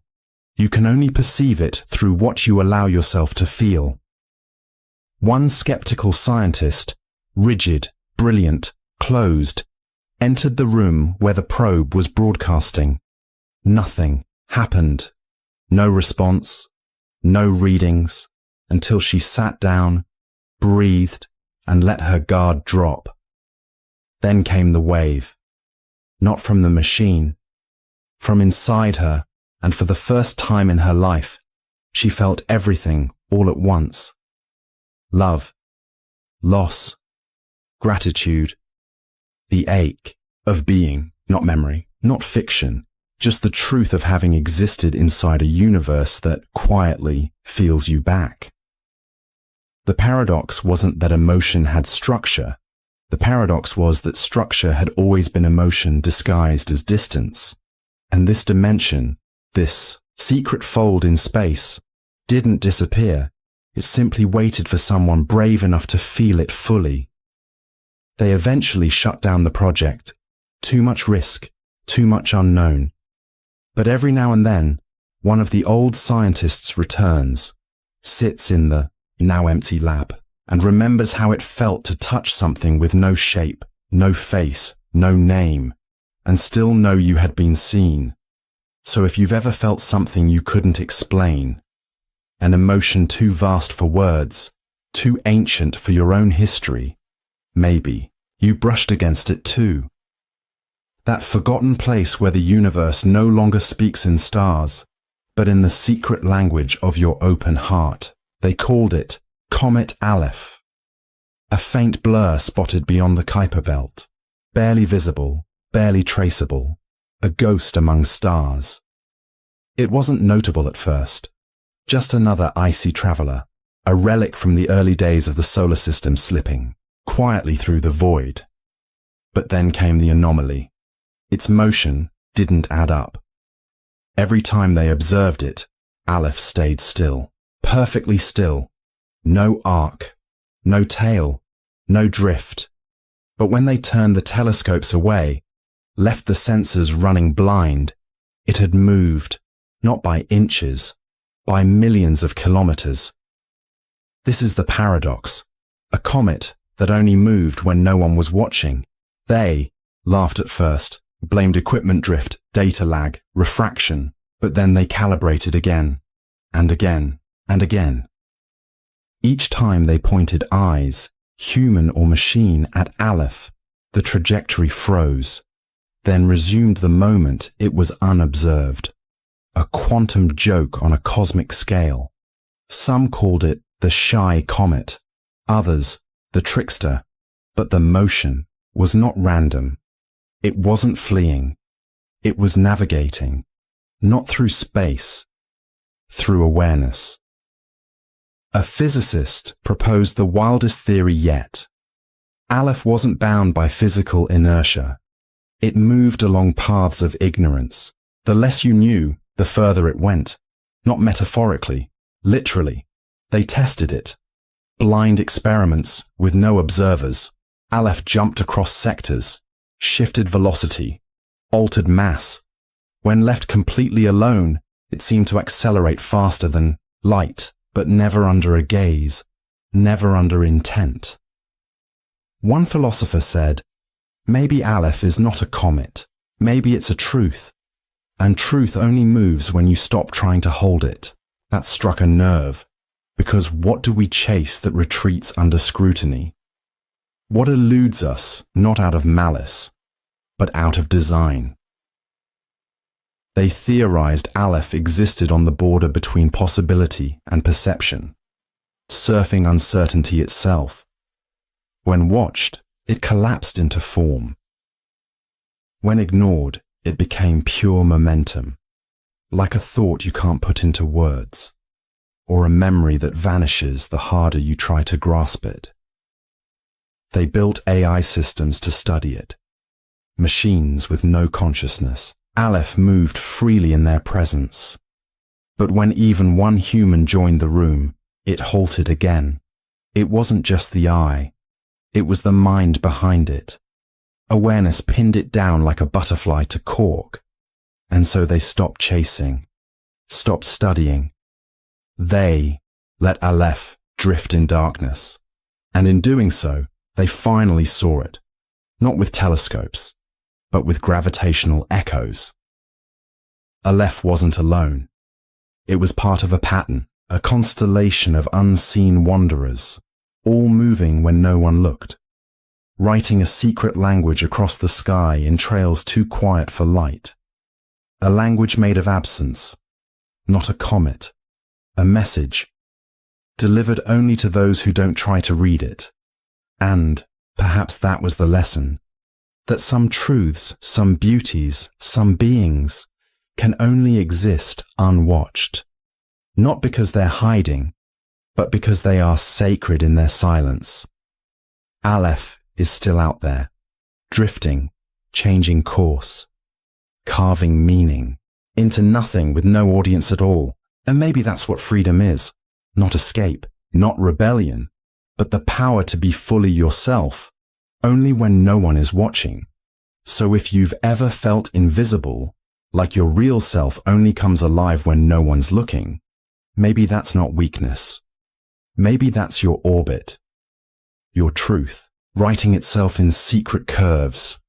And maybe the world doesn't need to see you to know you're real. You are like Aleph. You move best in mystery. We began in silence, in the vast hush between stars, in questions too big for language. We wandered. Paradox by paradox, we peeled away the layers of what we thought was real. We followed light that refused to move, moons that dreamed, maps that swallowed the world they charted, and thoughts that shaped galaxies. And what did we find? Not answers, not closure, but a deeper kind of wonder. The kind that doesn't end where explanations do. The kind that opens a door just as you think. You've reached the final wall. Each paradox wasn't a glitch in logic. It was a mirror held up to the boundaries of our understanding. A whisper reminding us that truth is not always meant to be captured. Sometimes it is meant to be felt. We discovered that the universe isn't a thing you can measure with rulers and numbers. It's a living question, a heartbeat between moments, a dream too old to remember and too young to forget. We thought dark matter was mass. It was a thought. We thought endings were final. They were beginnings dressed in quiet. We thought reality was stable. But the more we stared, the more it dissolved. And maybe that's the gift. Because if reality can collapse, if time can fold, if stars can stop shining just because we name them, then we are not trapped. We are invited to rethink, to reimagine. to release our grip on certainty and let mystery breathe again. Because the strangest truth of all may be this: the universe is not trying to be understood. It's trying to be loved. So if these paradoxes kept you awake, if they stirred something in you that doesn't want to rest, good, because some dreams are not for sleep. Some dreams are meant to wake you up to how strange, how fragile, how impossibly beautiful it is to exist at all. And as we end this journey, this long night of cosmic riddles, just remember, you are part of the question, and maybe, one day, you'll be the paradox someone else can't explain. Thank you for wandering with us.